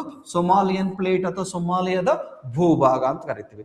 ಈ 3 ಭಾಗನೂ ಕೂಡ ಏನಾಗ್ತಿದೆ, ಈ ತರ ಮೂವ್ ಆಗ್ತಾ ಇದೆ. ಇದನ್ನ ನಾವು ಪ್ಲೇಟ್ ಟೆಕ್ಟಾನಿಕ್ ಮೂವ್ಮೆಂಟ್ಸ್ ಅಂತ ಕರಿತಾ ಹೋಗ್ತೀವಿ, ಭೂ ಫಲಕಗಳ ಚಲನೆ ಅಂತ ಕರಿತಾ ಹೋಗ್ತೀವಿ. ಅಂದ್ರೆ ಇದೇನಾಗ್ತಿದೆ, ಸೊಮಾಲಿಯಾ ಇಂಡಿಯನ್ ಓಷನ್ ಕಡೆಗೆ ಮೂವ್ ಆಗ್ತಿದೆ. ಈ ಭಾಗ ಏನಾಗ್ತಿದೆ, ಅರೇಬಿಯನ್ ಪ್ಲೇಟ್ ಈ ರೀತಿ ನಾರ್ತ್ ಟುವರ್ಡ್ಸ್ ನಾರ್ತ್ ಮೂವ್ ಆಗ್ತಿದೆ. Nubian plate towards west side move ಆಗ್ತಿದೆ. ಈ ತರ 3 ತರ ಸ್ಪ್ಲಿಟ್ ಆಗ್ತಿರೋದ್ರಿಂದ ಭೂಮಿ ಒಳಗಿರುವಂತ ಮ್ಯಾಗ್ಮಾ ಮೇಲ್ಗಡೆಗೆ ಬರ್ತಾ ಇದೆ. ಇದರಿಂದ ಇವಾಗ ಹೈಲಿ ವಾಲ್ಕೆನೋ ಇವಾಗ ಆಕ್ಟಿವ್ ಆಗಿದೆ. So clear. ಸೊ ನೋಡಿ, 12,000 ವರ್ಷಗಳಿಂದ ಇಲ್ಲ ಇಂಥ ವೆರಿ ಡೇಂಜರಸ್ ವಾಲ್ಕೆನೋಗಳು ಇವೆಲ್ಲನೂ ಕೂಡ. ಆಗಲೇ ಎಕ್ಸಾಂಪಲ್ ಕ್ವಶನ್ಸ್ ಕೇಳ್ಬೋದು. ಅಪಹರ್ ರೀಜನ್ಸ್ ಎಲ್ಲಿ ಬರ್ತಾ ಇದೆ? ಈಸ್ಟ್ ಆಫ್ರಿಕಾದಲ್ಲಿ. ಇಲ್ಲಿ ಯಾವ ಯಾವ ಪ್ಲೇಟ್ ಅಥವಾ ಭೂ ಪ್ರದೇಶಗಳು ಇವೆ ಈ ಟ್ರಯಾಂಗಲ್ ಅಲ್ಲಿ? ನುಬಿಯನ್. ಎಕ್ಸಾಂಪಲ್ ಕ್ವಶನ್ಸ್ ಕೇಳ್ಬಿಡ್ತಾನೆ, ನಿಮ್ ನೆನಪಲ್ಲಿ ಇಟ್ಕೋಬೇಕು, ಬರ್ಕೋಬೇಕು. ಹಾಗೇನೆ ಯಾವುದು? ನುಬಿಯನ್, ಅರೇಬಿಯನ್ ಅಂಡ್ ಸೊಮಾಲಿಯನ್ ಭೂಫಲಕಗಳು ಅಥವಾ ಸೊಮಾಲಿಯನ್ ಪ್ಲೇಟ್ಗಳು ಈ ಭಾಗದಲ್ಲಿ ಇವೆ. ಈ 3ನ್ನ ಸೇರಿಸಿದ್ರೆ ಯಾವ್ದು ಸಿಗುತ್ತೆ ನಮಗೆ? ಈ ಯಾವುದು? ಅಪಹರ್ ಟ್ರಯಾಂಗಲ್ ಅಲ್ಲಿ ಈ 3 ಭಾಗನೂ ಕೂಡ ಜಾಯಿನ್ ಆಗ್ತವೆ. ಇದು ಈ ಭಾಗ ಏನಾಗ್ತಿದೆ, ಡಿವೈಡ್ ಆಗ್ತಿದೆ. So clear. ಇದ್ರ ಮೇಲೆ ಬಹುತೇಕ ಎಕ್ಸಾಮ್ ಅಲ್ಲಿ ಕ್ವಶನ್ಸ್ ಆಗುವಂತ ಸಾಧ್ಯತೆ ಇದೆ. So clear. ಇಲ್ಲಿ ಹಾಗಿದ್ರೆ ಯಾವ ರೀತಿಯಲ್ಲಿ ಬೌಂಡ್ರಿಗಳು ಮೂವ್ ಆಗ್ತವೆ? ಇವಾಗ ಸುಮಾರು ಜನ ಇದನ್ನು ಓದಿರಲ್ಲ, ಜನರಲ್ ಆಗಿ ಒಂದು ಜಸ್ಟ್ 1 ಮಿನಿಟ್ಸ್ ಅಲ್ಲಿ ಹೇಳ್ಬಿಟ್ಟೋಣ. ಇಲ್ಲಿ ಭೂಮಿ ಒಳಗಡೆಗೆ ನೋಡಿ, ಭೂಮಿ ಹೀಗಿದೆ ಅಂತ ಅನ್ಕೊಳ್ಳೋಣ. ಈ ಭೂಮಿ ಹೀಗಿದ್ರೆ ಈ ಭಾಗವನ್ನ, ಮೇಲ್ಗಡೆ ಭಾಗ ನಾವು ಇದೆಯಲ್ಲ, ಇದನ್ನ ಲಿಥೋಸ್ಪಿಯರ್ ಅಥವಾ ಶಿಲಾಗೋಳ ಅಂತ ಕರಿತಾ ಹೋಗ್ತೀವಿ. ಈ ಭೂಮಿಯ ಒಳಭಾಗವನ್ನ ನಾವೇಂತ ಕರಿತಾ ಹೋಗ್ತೀವಿ? ಮ್ಯಾಂಟಲ್ ಅಂತ ಕರಿತಾ ಹೋಗ್ತೀವಿ ಇದನ್ನ. So clear. ಇದನ್ನ ಯಾವುದು? ಮ್ಯಾಂಟಲ್ ಅಥವಾ ಮಿಶ್ರಗೋಳ ಅಂತ ಕರಿತೀವಿ. ಇದ್ರ ಒಳಗಡೆ ಇರೋ ಭಾಗವನ್ನ ಕೋರ್ ಅಥವಾ ನಿಫೆ ಅಂತ ಕರಿತಾ ಹೋಗ್ತೀವಿ. So clear. ಅದು ನೋಡಿ, ಈ ಭಾಗ ಅತ್ಯಂತ ಗಟ್ಟಿಯಾಗಿರುವಂತಹ ಭಾಗ, ಅದಕ್ಕಿಂತ ಕಠಿಣವಾಗಿರುವ ಭಾಗ ಕೇಂದ್ರ ಭಾಗ. So clear. ಮಧ್ಯಭಾಗ ಇದೆಯಲ್ಲ, ಇದು ಯಾವುದು? ಇದು ನಿಮಗೆ ಮ್ಯಾಂಟಲ್ ಅಂತ ಕರಿತಾ ಹೋಗ್ತೇವೆ, ಮಿಶ್ರಗೋಳ. ಇದು ಏನಾಗಿರುತ್ತೆ ಅಂತ ಸೆಮಿ ಲಿಕ್ವಿಡ್ ಫಾರ್ಮೇಟ್ ಅಲ್ಲಿ ಇರುತ್ತೆ, ಅರೆ ದ್ರವ ರೂಪದಲ್ಲಿ ಇರುತ್ತೆ. ಈ ಅರೆ ದ್ರವ ರೂಪದಲ್ಲಿ ಇರೋದ್ರಿಂದ ಈ ಭೂಮಿಯ ಮೇಲ್ಭಾಗದಲ್ಲಿ ಏನಾಗ್ತಿರುತ್ತೆ, ನಿಮಗೆ ಚಲನೆಯಿಂದ ಆಗ್ತಿರುತ್ತೆ. ಭೂಮಿಯ ಮೇಲ್ಭಾಗ ಚಲನೆ ಆಗ್ತಿರುತ್ತೆ. ಇದನ್ನ ನಾವೇಂತ ಕರಿತಾ ಹೋಗ್ತೀವಿ? ಪ್ಲೇಟ್ ಟೆಕ್ಟಾನಿಕ್ ಮೂವ್ಮೆಂಟ್ಸ್, ಭೂಫಲಕಗಳ ಚಲನೆ. ಆ ರೀತಿಯಲ್ಲಿ ಈ ಭೂಮಿ ಯಾವ ತರ ಮೂವ್ ಆಗ್ಬೋದು? ಒಂದು ಮ್ಯಾಗ್ಮಾ ಬಂದು ಲೆಫ್ಟ್ ಮತ್ತು ರೈಟ್ ಈ ತರ ಮೂವ್ ಆಗ್ತಾ ಇತ್ತು ಅಂತಂದ್ರೆ ಈ ಭಾಗದಲ್ಲಿ ಪ್ಲೇಟ್ಸ್ ಭೂಮಿಯ ಭೂಭಾಗ ನಿಮ್ಗೆ ಈ ರೀತಿಯಲ್ಲಿ ಮೂವ್ ಆಗ್ತಾ ಹೋಗೋದಕ್ಕೆ ಡೈವರ್ಸೆಂಟ್ ಭೂಫಲಕಗಳು, ಡೈವರ್ಸೆಂಟ್ ಪ್ಲೇಟ್ ಅಂತ ಹೇಳಿ ಕರಿತಾ ಹೋಗ್ತೀವಿ. ಭೂಮಿ ಏನಾಗ್ತಿದೆ, 2 ತರ ಸ್ಪ್ಲಿಟ್ ಆಗಿ ಹೋಗ್ತಿದೆ. ಹಾಗಿದ್ರೆ ಅಫರ್ ರೀಜನ್ ಅಲ್ಲಿ ಮೂವ್ ಆಗ್ತಿರೋದು ಕೂಡ ಇದೇ ರೀತಿಯಲ್ಲಿ. ಒಂದ್ ಕಡೆಗೆ ನುಬಿಯನ್ ಪ್ಲೇಟ್ ಕಡೆ ಮೂವ್ ಆಗ್ತಿದೆ, ಇನ್ನೊಂದು ಕಡೆಗೆ ಇಂಡಿಯನ್ ಓಷನ್ ಕಡೆ ಮೂವ್ ಆಗ್ತಿದೆ, ಇನ್ನೊಂದು ಕಡೆಗೆ ಯಾವ ಸೈಡ್ಗೆ? ನಾರ್ತ್ ಸೈಡ್ಗೆ ಯಾವುದು ಅರೇಬಿಯನ್ ಪ್ಲೇಟ್ ಕಡೆಗೆ ಮೂವ್ ಆಗ್ತಿದೆ. ಸೊ ಆ ರೀತಿಯಲ್ಲಿ ಯಾವ ರೀತಿಯ ಪ್ಲೇಟ್ ಮೂವ್ ಆಗ್ತಿರೋದು, ಭೂಫಲಕಗಳು ಮೂವ್ ಆಗ್ತಿರೋದು ಡೈವರ್ಜೆಂಟ್ ರೀತಿಯಲ್ಲಿ. ಅದೇ ತರ ನಿಮ್ಗೆ ಟ್ರಾನ್ಸ್. ಸೊ ಟ್ರಾನ್ಸ್ ಅಂತ ಹೇಳಿದ್ರೆ ಯಾವ ತರ, ಭೂಭಾಗ ಇದೆ, ಒಂದು ಭೂಭಾಗ ಈ ತರ ಮೂವ್ ಆಗ್ತಾರೆ, ಇನ್ನೊಂದು ಭೂಭಾಗ ಅಪೋಸಿಟ್ ಅಲ್ಲಿ ಇದು ಮೂವ್ ಆಗ್ತಾ ಇದೆ. ಇದು ಟ್ರಾನ್ಸ್ ಅಂತ ಕರಿತಾ ಹೋಗ್ತೀವಿ. ಸೊ ಟ್ರಾನ್ಸ್ಪ್ಲೇಟ್ ಬೌಂಡ್ರೀಸ್ ಅಂತ ಹೇಳಿ ಕರಿತಾ ಹೋಗ್ತೀವಿ. ಅದೇ ತರ ನಿಮ್ಗೆ ಕನ್ವರ್ಜೆಂಟ್ ಪ್ಲೇಟ್ ಬೌಂಡ್ರಿ. ಕನ್ವರ್ಜೆಂಟ್ ಅಂದ್ರೆ ಇದು ಈ ಕಡೆಯಿಂದ ಮೂವ್ ಆಗ್ತಿದೆ ಭೂಭಾಗ, ಈ ಕಡೆಯಿಂದ ಮೂವ್ ಆಗ್ತಿದೆ, ಎರಡೂ ಕೂಡ ಬಂದು ಕೊಲೈಡ್ ಆಗ್ತಾ ಇರ್ತವೆ, ಎರಡೂ ಕೂಡ ಒಂದೇ ಸೈಡ್ಗೆ ಮೂವ್ ಆಗ್ತಾ ಇರ್ತವೆ. ಇದ್ರ ನಾವು ಕನ್ವರ್ಸೆಂಟ್ ಅಂತ ಹೇಳಿ ಭೂಮಿಗಳು ಈ ರೀತಿ ಮೂವ್ ಆಗ್ತಾ ಹೋಗ್ತವೆ. ಸೊ ಕ್ಲಿಯರ್, ಇದನ್ನ ಎಕ್ಸಾಮ್ ಅಲ್ಲಿ ಕ್ವಶನ್ಸ್ ಕೇಳೋ ಸಾಧ್ಯತೆ ಇರುತ್ತೆ. ಸೊ ಕ್ಲಿಯರ್, ಇದನ್ನ ಸ್ವಲ್ಪ ನೆನಪಿಟ್ಕೊಳ್ಳಿ ಫಿಸಿಕಲ್ ಜಿಯೋಗ್ರಫಿಯಲ್ಲಿ. ಸೊ ಸದ್ಯಕ್ಕೆ ಹಾಗಿದ್ರೆ ಈ ಹೈಲಿ ನಿಮಗೆ ವಾಲ್ಕೆನೋ ಭಾಗದಲ್ಲಿ ಯಾವ ರೀತಿಯಲ್ಲಿ ಪ್ಲೇಟ್ ಮೂವ್ ಆಗ್ತಿದೆ, ಡೈವರ್ಸೆಂಟ್, ಎರಡು ಕೂಡ ಅಪೋಸಿಟ್ ಡೈರೆಕ್ಷನ್ ಅಲ್ಲಿ ಮೂವ್ ಆಗ್ತಾ ಇವೆ, ಬೇರೆ ಬೇರೆ ದಿಕ್ಕಿನಲ್ಲಿ. ಸೊ ಕ್ಲಿಯರ್, ಇದ್ರ ನೆನಪಲ್ಲಿ ನೀವು ಇಟ್ಕೊಂಡು ನೋಡ್ಬೇಕು. ನೆಕ್ಸ್ಟ್ ಸೆನ್ಯಾರ್ ಚಂಡಮಾರುತ. ಎಕ್ಸಾಮ್ ಅಲ್ಲಿ ಇನ್ನೊಂದು ಕ್ವಶನ್ಸ್ ಕೇಳಬೇಕು ಅಂದ್ರೆ ಬಹುತೇಕ ಈ ಸಲ ಎಕ್ಸಾಮ್ಸ್ ಅಲ್ಲಿ ಚಂಡಮಾರುತದ ಬಗ್ಗೆ ಬಹುತೇಕ ಕ್ವಶನ್ಸ್ ಆಗುವಂತ ಸಾಧ್ಯತೆ ಇರುತ್ತೆ. ಅದು ಕೂಡ ರೀಸೆಂಟ್ ಆಗಿ ಆಗಿರೋದ್ರ ಮೇಲೆ ಕ್ವಶನ್ಸ್ ಇರುವ ಸಾಧ್ಯತೆ ಇರುತ್ತೆ. ಸೊ ಕ್ಲಿಯರ್, ಹಾಗಾಗಿ ಇದು ನೋಡ್ಕೊಳ್ಳೋಣ. ಇಲ್ಲಿ ಸೆನ್ಯಾರ್ ಚಂಡಮಾರುತ, ಈ ಸೆನ್ಯಾರ್ ಚಂಡಮಾರುತ ಎಲ್ಲಿ ಇದೆ, ಎಲ್ಲಿ ಹಾರಿಸನ್ ಆಯಿತು? ಇದು ಸಾಮಾನ್ಯವಾಗಿ ಸೆಪ್ಟೆಂಬರ್ ಮಂತ್ ಆದ್ಮೇಲೆ ಇಂಡಿಯಾದ ಭಾಗದಲ್ಲಿ, ಅದರಲ್ಲೂ ಕೂಡ ಬೇ ಆಫ್ ಬೆಂಗಾಲ್ ಅಲ್ಲಿ ನೋಡಿ, ಭಾರತದಲ್ಲಿ ಬಹುತೇಕ 75ಗೂ ಅಧಿಕ, 100ಕ್ಕೆ 75ಕ್ಕೂ ಭಾಗ ಅಧಿಕವಾಗಿ ಸೈಕ್ಲೋನ್ಸ್ಗಳು ಫಾರ್ಮ್ ಆಗದೆ ಅರೇಬಿಯನ್ ಸಿಯಲ್ಲಿ, ಅರೇಬಿಯನ್ ಸಮುದ್ರದಲ್ಲಿ. ಇದನ್ನ ತಲೆಯಲ್ಲಿ ರಿಜಿಸ್ಟರ್ ಮಾಡ್ಕೊಳ್ಳಿ. ಸೊ ಕ್ಲಿಯರ್, ಹಾಗಾಗಿ ಸೆನ್ಯಾರ್ ಚಂಡಮಾರುತ ಎಲ್ಲಿ Harrison ಆಗ್ತಿರುವಂತದ್ದು, bay of Bengal, Bangala ಕೊಲ್ಲಿಯಲ್ಲಿ. ಇದಕ್ಕೆ ಸೆನ್ಯಾರ್ ಅಂತಂದ್ರೆ ಏನು, ಸಿಂಹ ಅನ್ನೋ ಅಥವಾ ಲಯನ್ ಅನ್ನೋ ಒಂದು ಮೀನಿಂಗ್ ನ ಬರುತ್ತೆ. ಇದು ನೇಮನ ಕೊಟ್ಟಿದ್ದು ಯಾರು ಅಂತ ಕೂಡ ಎಕ್ಸಾಮ್ ಕ್ವಶನ್ಸ್ ಕೇಳ್ತಾರೆ.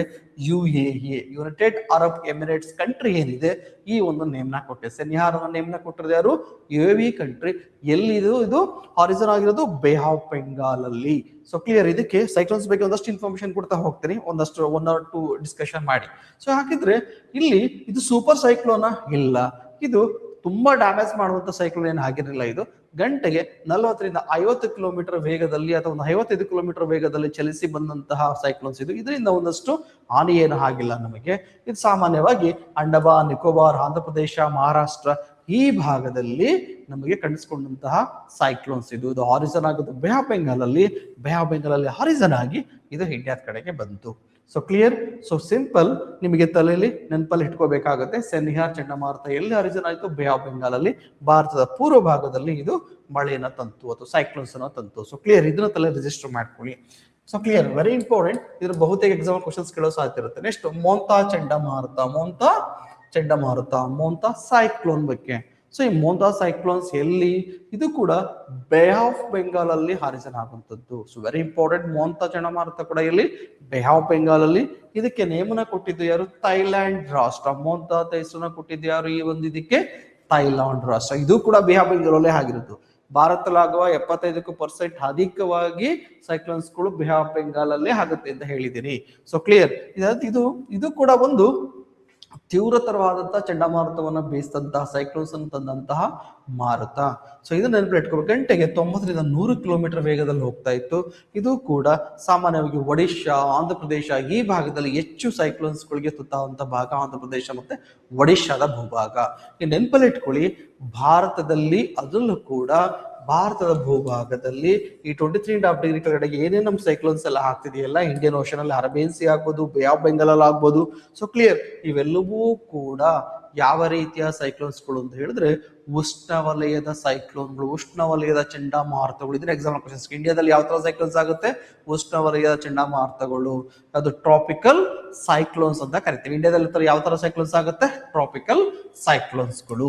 ಸೊ ಕ್ಲಿಯರ್, ಇದನ್ನ ತಲೆ ನೀವು ರಿಜಿಸ್ಟರ್ ಮಾಡ್ಕೊಳ್ಳಿ. ನೆಕ್ಸ್ಟ್ ವೆರಿ ಇಂಪಾರ್ಟೆಂಟ್ ಆಗಿರುವಂತದ್ದು ದಿತ್ವಾ. ಸೊ ದಿತ್ವಾ ಚಂಡಮಾರುತ ನಿಮ್ಗೆ ಗೊತ್ತಿರೋ ಹಾಗೆ ರೀಸೆಂಟ್ ಆಗಿ ಅತ್ಯಂತ ಹಾನಿಯನ್ನ ಉಂಟು ಮಾಡಿದ್ದು ಇದು ಎಲ್ಲಿ, ಶ್ರೀಲಂಕಾ ರಾಷ್ಟ್ರದಲ್ಲಿ. ಸೊ ಭಾರತದಲ್ಲೂ ಕೂಡ ನಿಮ್ಗೆ ಕೊರೆಯುವ ಚಳಿಯನ್ನ ತಂದು ಕೊಡ್ತಾ ಇತ್ತು. ಈ ಟೈಮಲ್ಲಿ ಒಂದ್ ಕಡೆ ಕೋಲ್ಡ್ ವಿಂಡ್ ಬರ್ತಾ ಇದೆ, ಒಂದ್ ಕಡೆಗೆ ಈ ಕಡೆ ಸೈಕ್ಲೋನ್ಸ್ ಬರ್ತಾ ಇದೆ, ಹೌದಲ್ಲ. ಸೊ ಅದ್ರಲ್ಲೂ ಕೂಡ ಕರ್ನಾಟಕ, ನಾವು ಯಾವ ತಮಿಳ್ನಾಡು ಈ ಭಾಗದಲ್ಲಿ ನಾವು ಮಳೆಯನ್ನು ನೋಡಿದ್ವಿ ಈ ಟೈಮಲ್ಲಿ. ಸೊ ಅದು ಕೂಡ ದ್ವಿತ್ವ ಸಾಮಾನ್ಯವಾಗಿ ಹಾರಿಸನ್ ಆಗಿದ್ರು ನೋಡಿ, ಈ ಭಾಗದಲ್ಲಿ ಹಾರಿಸನ್ ಆಗುತ್ತೆ. ಇದು ಎಲ್ಲಿ ಶ್ರೀಲಂಕಾದ ಈಸ್ಟ್ ಭಾಗದಲ್ಲಿ, ಶ್ರೀಲಂಕಾದ ಪೂರ್ವ ಭಾಗದಲ್ಲಿ ಹಾರಿಸನ್ ಆಗಿ ಭಾರತದ ಭೂಭಾಗದ ಕಡೆಗೆ ತಮಿಳುನಾಡು, ಆಂಧ್ರ ಪ್ರದೇಶ, ಕ್ಲಿಯರ್ ಈ ಭಾಗ, ತೆಲಂಗಾಣ ಈ ಭಾಗದವರೆಗೂ ತಗೊಂಡು ಬರುತ್ತೆ ಇದು. ಸೊ ಆಂಧ್ರ ಪ್ರದೇಶ ಭಾಗದವರೆಗೂ ಕೂಡ ಮತ್ತೆ ಹಿಂಗೆ ಮುಂದೆ ಹೋಗುತ್ತಿದ್ದು ಯಾವುದು ದ್ವಿತ್ವ. ಹಾಗಿದ್ರೆ ಹೈಯೆಸ್ಟ್ ಡ್ಯಾಮೇಜ್ ಅನ್ನ ಕ್ರಿಯೇಟ್ ಮಾಡಿದ್ದು ಎಲ್ಲಿ ಅಂತ, ಫ್ಲಡ್ ಅನ್ನ ಕ್ರಿಯೇಟ್ ಮಾಡಿದ್ದು ಮಳೆ ಜಾಸ್ತಿ ಆಗಿ ಎಲ್ಲಿ ಶ್ರೀಲಂಕಾ ರಾಷ್ಟ್ರದಲ್ಲಿ. ಇದಕ್ಕೆ ಭಾರತ ಒಂದು ಆಪರೇಷನ್ ಮಾಡುತ್ತೆ. ಸೊ ಭಾರತದ ನೆರವನ್ನು ಕೂಡ ಕೊಡುತ್ತೆ. ಭಾರತೀಯರು ಇಲ್ಲಿಂದ ಹೋಗಿ ರಕ್ಷಣಾ ಕಾರ್ಯದಲ್ಲೂ ಕೂಡ ತೊಡ್ಕೊತಾರೆ. ಈ ಒಂದು ರಕ್ಷಣಾ ಕಾರ್ಯದ ಹೆಸರೇನು ಅಂತ ಕೂಡ ಎಕ್ಸಾಂಪಲ್ ಕ್ವಶನ್ಸ್ ಕೇಳ್ತಾನೆ. ಆಪರೇಷನ್ ಸಾಗರ್ ಬಂಧು. ಹಾಗೆ ಆಪರೇಷನ್ ಸಾಗರ್ ಬಂಧು ಅಂತಂದ್ರೆ ನೈಬರ್ ಫಸ್ಟ್ ಪಾಲಿಸಿ ಅಡಿಯಲ್ಲಿ ಬರ್ತಾ ಹೋಗುತ್ತೆ. ಅಂದ್ರೆ ನೆರೆಹೊರೆಯವರಿಗೆ ಫಸ್ಟ್ ಪ್ರಾಧಾನ್ಯತೆಯನ್ನು ಕೊಡುವಂತದ್ರಲ್ಲಿ ಇದು ಕೂಡ ಬರ್ತಾ ಹೋಗುತ್ತೆ. ಅದರ ಅಡಿಯಲ್ಲಿ ನಾವೇನ್ ಮಾಡಿರ್ತೀವಿ, ಆಪರೇಷನ್ ಸಾಗರ್ ಬಂಧು ಅನ್ನೋ ಒಂದು ಪ್ರೋಗ್ರಾಮ್ ಅಡಿಯಲ್ಲಿ, ಒಂದು ಆಪರೇಷನ್ ಅಡಿಯಲ್ಲಿ ರಕ್ಷಣಾ ಕಾರ್ಯಾಚರಣೆಯನ್ನ ಮಾಡ್ತಾ ಹೋಗ್ತೀವಿ. ಫ್ಲಡ್ ಅಲ್ಲಿ ತೊಂದರೆ ಆಗಿರೋಂಥವ್ರಿಗೆ ನಮ್ಮ ಕಡೆಯಿಂದ ಏನೇನು ಆಗುತ್ತೋ ಸಹಾಯ, ಫುಡ್ ಕಿಟ್ ಗಳನ್ನ ಕಳಿಸೋದು ಆಗ್ಬೋದು, ಅಲ್ಲಿ ಸಿಲ್ಕಿರೋನ ವಾಪಸ್ ತೆಗೆಯುವಂಥದ್ದಾಗ್ಬೋದು, ಇವೆಲ್ಲವೂ ಕೂಡ ಈ ಒಂದು ಆಪರೇಷನ್ಸ್ ಅಲ್ಲಿ ಆಗ್ತಾ ಬರುತ್ತೆ. ಇದು ಕೂಡ ನೆನಪಲ್ಲಿ ಇಟ್ಕೊಳ್ಳಿ. ಈ ದ್ವಿತ್ವ ಅನ್ನೋ ಒಂದು ನೇಮಿಂಗ್ ನ ಕೊಟ್ಟಿದ್ದು ಯಾರು ಅಂತ ಬಹುತೇಕ ಕೇಳುವಂತ ಚಾನ್ಸಸ್ ಇರುತ್ತೆ. ಇದು ಯಮನ್ ರಾಷ್ಟ್ರ ಈ ದ್ವಿತ್ವ ಅನ್ನೋ ನೇಮಿಂಗ್ ನ ಕೊಟ್ಟಿದೆ ನೋಡಿ. ಇದು ಕೂಡ ಆಗಿರೋದು ಎಲ್ಲಿ, ಬೇ ಆಫ್ ಬೆಂಗಾಲ್ ಅಲ್ಲಿನೇ. ಇದು ಕೂಡ ನೀವು ನೆನಪಲ್ಲಿ ಇಟ್ಕೋಬೇಕಾಗುತ್ತೆ. So clear. ಇದು ಹಾಕಿದ್ರೆ ಯಾಕಿದೆ ಭಾಗದಲ್ಲಿ ಪದೇ ಪದೇ ಹೆಚ್ಚಾಗ್ತಿದೆ, ಇವೆಲ್ಲವನ್ನೂ ಕೂಡ ನೋಡೋಣ. ಬೇ ಆಫ್ ಬೆಂಗಾಲ್ ಅಲ್ಲೇ ಯಾಕೆ ಆಗ್ತಿದೆ ಇದನ್ನ ಇದುವರೆಗೆ ನಿಮ್ಗೆ ಎಕ್ಸಾಮ್ ಅಲ್ಲಿ ಬಹುಶಃ ಕೇಳ್ಬೋದು. ಇಂಡಿಯನ್ ಓಷನ್ ಅಲ್ಲಿ ಹೈಯೆಸ್ಟ್ ಸೈಕ್ಲೋನ್ಸ್ ಗಳಿಗೆ, ಅತ್ಯಂತ ಹೆಚ್ಚು ಸೈಕ್ಲೋನ್ಸ್ ಗೆ ತುತ್ತಾಗುವಂತ ಭಾಗ ಯಾವುದು, ಬೇ ಆಫ್ ಬೆಂಗಾಲ್, ಬಂಗಾಳ ಕೊಳ್ಳಿ. ಏನಕ್ಕೆ ಬಂಗಾಳ ಕೊಲ್ಲಿಯಲ್ಲಿ ಅಂತ ಹೇಳಿದ್ರೆ ಹಲವಾರು ರೀಸನ್ಸ್ ಗಳು ಬರ್ತವೆ. ಆದ್ರೆ ಮೊದಲ ರೀಸನ್ ನೋಡಿ, ಫಾರ್ ಎಕ್ಸಾಂಪಲ್ ನಿಮಗೆ ವಿಂಟರ್ ಅಂತ ಅನ್ಕೊಳ್ಳೋಣ, ಚಳಿಗಾಲ ಬರ್ತಾ ಇದೆ ಸೆಪ್ಟೆಂಬರ್ ಆದ್ಮೇಲೆ.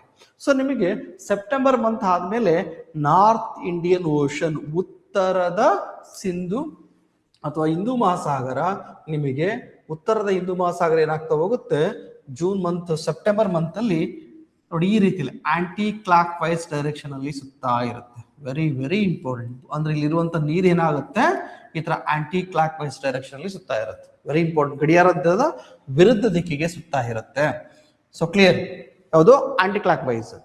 ಇಂಡಿಯನ್ ಓಷನ್, ಇಡೀ ಇಂಡಿಯನ್ ಓಷನ್ ಅಲ್ಲ, ಯಾವುದು ಇಂಡಿಯನ್ ಓಷನ್ ಅಲ್ಲಿ ನಾರ್ತ್ ಇಂಡಿಯನ್ ಓಷನ್, ಉತ್ತರದ ಹಿಂದೂ ಮಹಾಸಾಗರ ಯಾವ ತರ ಗಡಿಯಾರದ ವಿರುದ್ಧ ದಿಕ್ಕಿಗೆ ಸುತ್ತಾ ಇರುತ್ತೆ. ಅದೇ ತರ ನಿಮಗೆ ಮಳೆಗಾಲ ಬರುತ್ತಲ್ಲ, ಡಿಸೆಂಬರ್ ಆಯ್ತು, ಜನವರಿ, ಫೆಬ್ರವರಿ, ಮಾರ್ಚ್, ಏಪ್ರಿಲ್ ಬರ್ತಿದ್ದಾಗಲೇ ಇದೇನಾಗುತ್ತೆ, ಕ್ಲಾಕ್ ವೈಸ್ ಅಲ್ಲಿ ಸುತ್ತಲಿಕ್ಕೆ ಸ್ಟಾರ್ಟ್ ಆಗುತ್ತೆ. ಅಂದ್ರೆ ಜೂನ್ ಮಂತ್ ಅಂತ ಅನ್ಕೋಬಹುದು. ನಿಮ್ಗೆ ಈ ಸೌತ್ ವೆಸ್ಟ್ ಮಾನ್ಸೂನ್ ಎಲ್ಲ ಸ್ಟಾರ್ಟ್ ಆಗುತ್ತಲ್ಲ ಈ ಟೈಮಲ್ಲಿ. ಹಾಗಿದ್ರೆ Indian Ocean clockwise and anticlockwise ಎರಡೂ ಡೈರೆಕ್ಷನ್ ಕೂಡ ಸುತ್ತುತ್ತೆ. ಅಂದ್ರೆ ಗಡಿಯಾರದ ದಿಕ್ಕಿಗೆ ಮತ್ತು ಗಡಿಯಾರದ ವಿರುದ್ಧ ದಿಕ್ಕಿಗೆ ಸುತ್ತುವ ಏಕೈಕ ಸಾಗರ ಯಾವುದು ಅಂತ ಎಕ್ಸಾಂಪಲ್ ಕ್ವಶನ್ಸ್ ಕೇಳ್ತಾನೆ. ಅದರಲ್ಲೂ ಕೂಡ ಯಾವುದು, ಸೌತ್ ಅಥವಾ ನಾರ್ತ್ ಅಂತ ಕೇಳ್ತಾನೆ.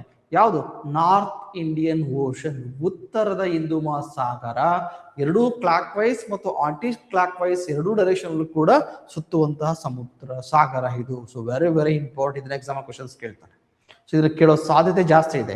ಏನಕ್ಕೆ, ಫಾರ್ ಎಕ್ಸಾಂಪಲ್ ಇವಾಗ ನೋಡಿ, ಇವಾಗ ಸೆಪ್ಟೆಂಬರ್ ಮಂತ್ ಆಗ್ತಿದ್ದೇಟಿಗೆನೆ ಇದೇನ್ ಮಾಡ್ತಾರೆ, ಆಂಟಿ ಕ್ಲಾಕ್ ವೈಸ್ ಅಲ್ಲಿ ನೀರು ಸುತ್ತಾ ಇರುತ್ತಲ್ಲ, ಸೂರ್ಯ ಅವಾಗ ಏನ್ ಮಾಡಿರ್ತಾನೆ, ಸೌತ್ ಅಲ್ಲಿ ಇರ್ತಾನೆ, ಈ ಭಾಗದಲ್ಲಿ ಇರ್ತಾನೆ. ಸೆಪ್ಟೆಂಬರ್ ಆದ್ಮೇಲೆ ಏನ್ ಮಾಡ್ತಾನೆ, ಸೂರ್ಯ ಸಾಮಾನ್ಯವಾಗಿ ನಾರ್ತ್ ಅಲ್ಲಿ ಇರಲ್ಲ, ಸದರ್ನ್ ಹೆಮಿಸ್ಫಿಯರ್ ಇರ್ತಾನೆ. ಸೊ ದಕ್ಷಿಣದಲ್ಲಿ ಇರೋದ್ರಿಂದ ಈ ಭಾಗದಲ್ಲಿ ಕಾದಂತ ನೀರ್ ಏನ್ ಮಾಡುತ್ತೆ, ಮೇಲ್ಗಡೆಗೆ ಹೋಗುತ್ತೆ. ಕಾದಂತ ನೀರ್ ಏನ್ ಮಾಡುತ್ತೆ, ಮೇಲ್ಗಡೆಗೆ ಹೋಗುತ್ತೆ. ಸೊ ಮೇಲ್ಗಡೆ ಹೋಗ್ಬೇಕಾದ್ರೆ ಟೆಂಪರೇಚರ್ ನ ತಗೊಂಡು ಹೋಗುತ್ತೆ, ಉಷ್ಣತೆಯನ್ನ ತಗೊಂಡು ಹೋಗುತ್ತೆ. ನಿಮ್ಗೆ ಗೊತ್ತಿರ್ಬೇಕು, ಆಲ್ರೆಡಿ ಗೊತ್ತಿರುತ್ತೆ ತುಂಬಾ ಜನಕ್ಕೆ. ಟೆಂಪರೇಚರ್ ಜಾಸ್ತಿ ಆದ್ರೆ ಪ್ರೆಷರ್ ಏನಾಗುತ್ತಪ್ಪ, ಲೋ ಆಗುತ್ತೆ. ಹಾಗಾಗಿ ಈ ಟೆಂಪರೇಚರ್ ಜಾಸ್ತಿ ಆಗಿ ಪ್ರೆಷರ್ ಲೋ ಆಗುತ್ತೆ. ಎಲ್ಲಿ, ಬೇ ಆಫ್ ಬೆಂಗಾಲ್ ಅಲ್ಲಿ. ಯಾವಾಗ ಟೆಂಪರೇಚರ್ ಜಾಸ್ತಿ ಆಗಿ ಪ್ರೆಷರ್ ಲೋ ಆಗುತ್ತೆ ಅದನ್ನ ನಾವು ಲೋ ಪ್ರೆಷರ್ ಏರಿಯಾ ಅಂತ ಕರಿತಾ ಹೋಗ್ತೀವಿ, ಕಡಿಮೆ ಒತ್ತಡ ಪ್ರದೇಶ. ಅದೇ ತರ ಈ ಸುತ್ತನೂ ಕೂಡ ಇಂಡಿಯಾ ಆಗ್ಬೋದು, ಥೈಲ್ಯಾಂಡ್ ಆಗ್ಬೋದು, ಈ ಕಡೆ ಮಯನ್ಮಾರ್ ಆಗ್ಬೋದು, ಶ್ರೀಲಂಕಾ, ಎಲ್ಲ ರಾಷ್ಟ್ರಗಳಲ್ಲೂ ಕೂಡ ನಿಮ್ಗೆ ಸೂರ್ಯ ಡೈರೆಕ್ಟ್ ಆಗಿ ಬೀಳ್ತಿರೋದು. ಲ್ಯಾಂಡ್ ಬಾಡಿಯಲ್ಲಿ ಟೆಂಪರೇಚರ್ ಕಂಪ್ಯಾರಿಟಿವ್ ಕಡಿಮೆ ಇರುತ್ತೆ, ಲ್ಯಾಂಡ್ ಬಾಡಿಯಲ್ಲಿ ಟೆಂಪರೇಚರ್ ಕಡಿಮೆ ಇರೋದ್ರಿಂದ ಈ ಭಾಗದಲ್ಲಿ ಹೈ ಪ್ರೆಷರ್ ಇರುತ್ತೆ. ಅಂದ್ರೆ ಟೆಂಪರೇಚರ್ ಕಡಿಮೆ ಇದ್ರೆ ಪ್ರೆಷರ್ ಏನಾಗಿರುತ್ತೆ, ಜಾಸ್ತಿ ಇರುತ್ತೆ. ಇವಾಗ ವಿಂಡ್ ಮೂವ್ ಆಗ್ಬೇಕು, ಗಾಳಿ ಮೂವ್ ಆಗ್ಬೇಕು, ಹೈ ಪ್ರೆಷರ್ ಇಂದ ಲೋ ಪ್ರೆಷರ್ಗೆ ವಿಂಡ್ ಮೂವ್ ಆಗ್ತಾ ಬರುತ್ತೆ. ಯಾವಾಗ ಹೈ ಪ್ರೆಷರ್ ಇಂದ ಲೋ ಪ್ರೆಷರ್ಗೆ ವಿಂಡ್ ಮೂವ್ ಆಗುತ್ತೋ ಆ ಲೋ ಪ್ರೆಷರ್ ಏರಿಯಾದಲ್ಲಿ ಏನಾಗ್ಲಿಕ್ಕೆ ಸ್ಟಾರ್ಟ್ ಆಗ್ತಾ ಬರುತ್ತೆ, ಸೈಕ್ಲೋನ್ಸ್ ಆಗ್ಲಿಕ್ಕೆ ಸ್ಟಾರ್ಟ್ ಆಗ್ತದೆ. ಲೋ ಪ್ರೆಷರ್ ಏರಿಯಾಗೆ ಒಂದೇ ಕಡೆಗೆ ಎಲ್ಲಾ ಡೈರೆಕ್ಷನ್ ಕೂಡ ಏನಾಗ್ತಿದೆ, ಈ ತರ ಸುತ್ತನೂ ಕೂಡ ಗಾಳಿ ಬರ್ತಾ ಇದೆ, ಈ ಕಡೆಯಿಂದನೂ ಬರ್ತಾ ಇದೆ, ಈ ಕಡೆಯಿಂದ ಬರ್ತಿದೆ. ಬರ್ತಂತ ಗಾಳಿ ಸುಮ್ಮನೆ ಬರ್ತಿಲ್ಲ, ಅಲ್ಲಿರುವಂತ ಮಾಯ್ಚರ್ ಕಂಟೆಂಟ್ ನ ತಗೊಂಡ್ ಬರ್ತಾ ಇದೆ, ನೀರಿನ ಅಂಶವನ್ನ ತಗೊಂಡ್ ಬರ್ತಾ ಇದೆ. ಆ ನೀರಿನ ಅಂಶವೆಲ್ಲ ತಂದು ಒಂದಿಗೆ ಸೇರ್ತಾ ಇದೆ. ಇದರಿಂದ ನಿಮ್ಗೆ ಸೈಕ್ಲೋನ್ಸ್ಗಳು ಫಾರ್ಮ್ ಆಗ್ತಾ ಬರುತ್ತೆ. ಸೊ ಇದು ಒಂದು ರೀಸನ್. ಇದು ಸೊ ಕ್ಲಿಯರ್, ಇದು ಒಂದು ರೀಸನ್. ಇದ್ರ ಜೊತೆಗೆ ಇಂಡಿಯನ್ ಓಷನ್ ಅಲ್ಲಿ ಬಂದಾಗ ಅದರಲ್ಲೂ ಕೂಡ ಕಂಪೇರ್ ಮಾಡಿದ್ರೆ ನಿಮಗೆ ಅರೇಬಿಯನ್ ಸಮುದ್ರ ಮತ್ತು ಬೇ ಆಫ್ ಬೆಂಗಾಲ್ಗೆ ಸಂಬಂಧಪಟ್ಟಂತೆ ಅರೇಬಿಯ ಸಮುದ್ರಕ್ಕಿಂತ ಬೇ ಆಫ್ ಬೆಂಗಾಲ್ ಅಲ್ಲಿ ಟೆಂಪರೇಚರ್ ಉಷ್ಣತೆ ಜಾಸ್ತಿ ಇರುತ್ತೆ. ಕ್ಲಿಯರ್, ಇದ್ರ ಎಕ್ಸಾಂಪಲ್ ಕೂಡ ಕ್ವಶನ್ಸ್ ಕೇಳೋ ಚಾನ್ಸಸ್ ಇರುತ್ತೆ. ಬೇ ಆಫ್ ಬೆಂಗಾಲ್ ಅಲ್ಲಿ ಜಾಸ್ತಿ ಇದೆಯಾ, ಅರೇಬಿಯ ಸಮುದ್ರದಲ್ಲಿ ಜಾಸ್ತಿ ಇದೆಯಾ ಅಂತ ಕೇಳಿದ್ರೆ ಬೇ ಆಫ್ ಬೆಂಗಾಲದಲ್ಲಿ ಟೆಂಪರೇಚರ್ ಅಥವಾ ಉಷ್ಣತೆ ಏನಾಗಿರುತ್ತೆ, ಜಾಸ್ತಿ ಇರುತ್ತೆ ಕಂಪ್ಯಾರಿಟಿವ್ಲಿ ಅರೇಬಿಯನ್ ಸಮುದ್ರಕ್ಕಿಂತ. ಇದಕ್ಕೆ ರೀಸನ್ ಏನು, ಇಲ್ಲಿ ಹಲವಾರು ನದಿಗಳು ಬಂದು ಇಲ್ಲಿ ಜಾಯಿನ್ ಆಗ್ತಿವೆ. ಈ ಭಾಗದಲ್ಲಿ ಇರವಡಿ ರಿವರ್ ಆಗ್ಬೋದು ಮಯನ್ಮಾರ್ ಕಡೆಯಿಂದ, ಇಲ್ಲಿ ನಿಮ್ಗೆ ಗಂಗಾ ಆಗ್ಬೋದು, ಕಾವೇರಿ ಆಗ್ಬೋದು. ಈ ತರದ್ದು ನೀವು ರಿವರ್ಸ್ ಸುಮ್ಮನೆ ಬರಲ್ಲ, ಈ ರಿವರ್ಸ್ಗಳು ಏನ್ ಮಾಡ್ತಾ ಹೋಗ್ತವೆ, ಟೆಂಪರೇಚರ್ಸ್ ಕೂಡ ಕ್ಯಾರಿ ಮಾಡ್ಕೊಂಡು ಹೋಗಿ ಇಲ್ಲಿ ಜಾಯಿನ್ ಮಾಡ್ತಿರುತ್ತೆ. ಹಾಗಾಗಿ ಈ ಭಾಗದಲ್ಲಿ ಹೈಯೆಸ್ಟ್ ನಮ್ಗೆ ಏನಾಗ್ತಾ ಹೋಗುತ್ತೆ, ಯಾವುದು ಟೆಂಪರೇಚರ್ ಲೋ ಪ್ರೆಷರ್, ನಿಮಗೆ ಟೆಂಪರೇಚರ್ ಜಾಸ್ತಿ ಆಗಿ ಪ್ರೆಷರ್ ಕಡಿಮೆ ಆಗಿ ಸಾಮಾನ್ಯವಾಗಿ ಸೆಪ್ಟೆಂಬರ್ ಮಂತ್ ಆದ್ಮೇಲೆ ಸೈಕ್ಲೋನ್ಸ್ಗಳು ಜಾಸ್ತಿ ಫಾರ್ಮ್ ಆಗೋದನ್ನ ಈ ಭಾಗದಲ್ಲಿ ನೋಡ್ತೀವಿ. ನಿಯರ್ಲಿ 75% ಅಷ್ಟು ಸೈಕ್ಲೋನ್ಸ್ಗಳು ಈ ಭಾಗದಲ್ಲಿ ಆಗುವಂಥದ್ದು. So clear. ಹಾಗಾಗಿ ನೀವು ಇದನ್ನ ಸ್ವಲ್ಪ ನೀವು ತಲೆಯಲ್ಲಿ ಇಟ್ಕೊಂಡ್ರೆ ಎಕ್ಸಾಮ್ಗೆ ಮುಂಬರುವ ದಿನಗಳಲ್ಲಿ ಇದು ಹೆಲ್ಪ್ ಆಗುತ್ತೆ. ಇದನ್ನು ಕೂಡ ನೀವು ಇಲ್ಲಿ ತಲೆಗೆ ಇಟ್ಕೋಬಹುದು. So clear. Next one.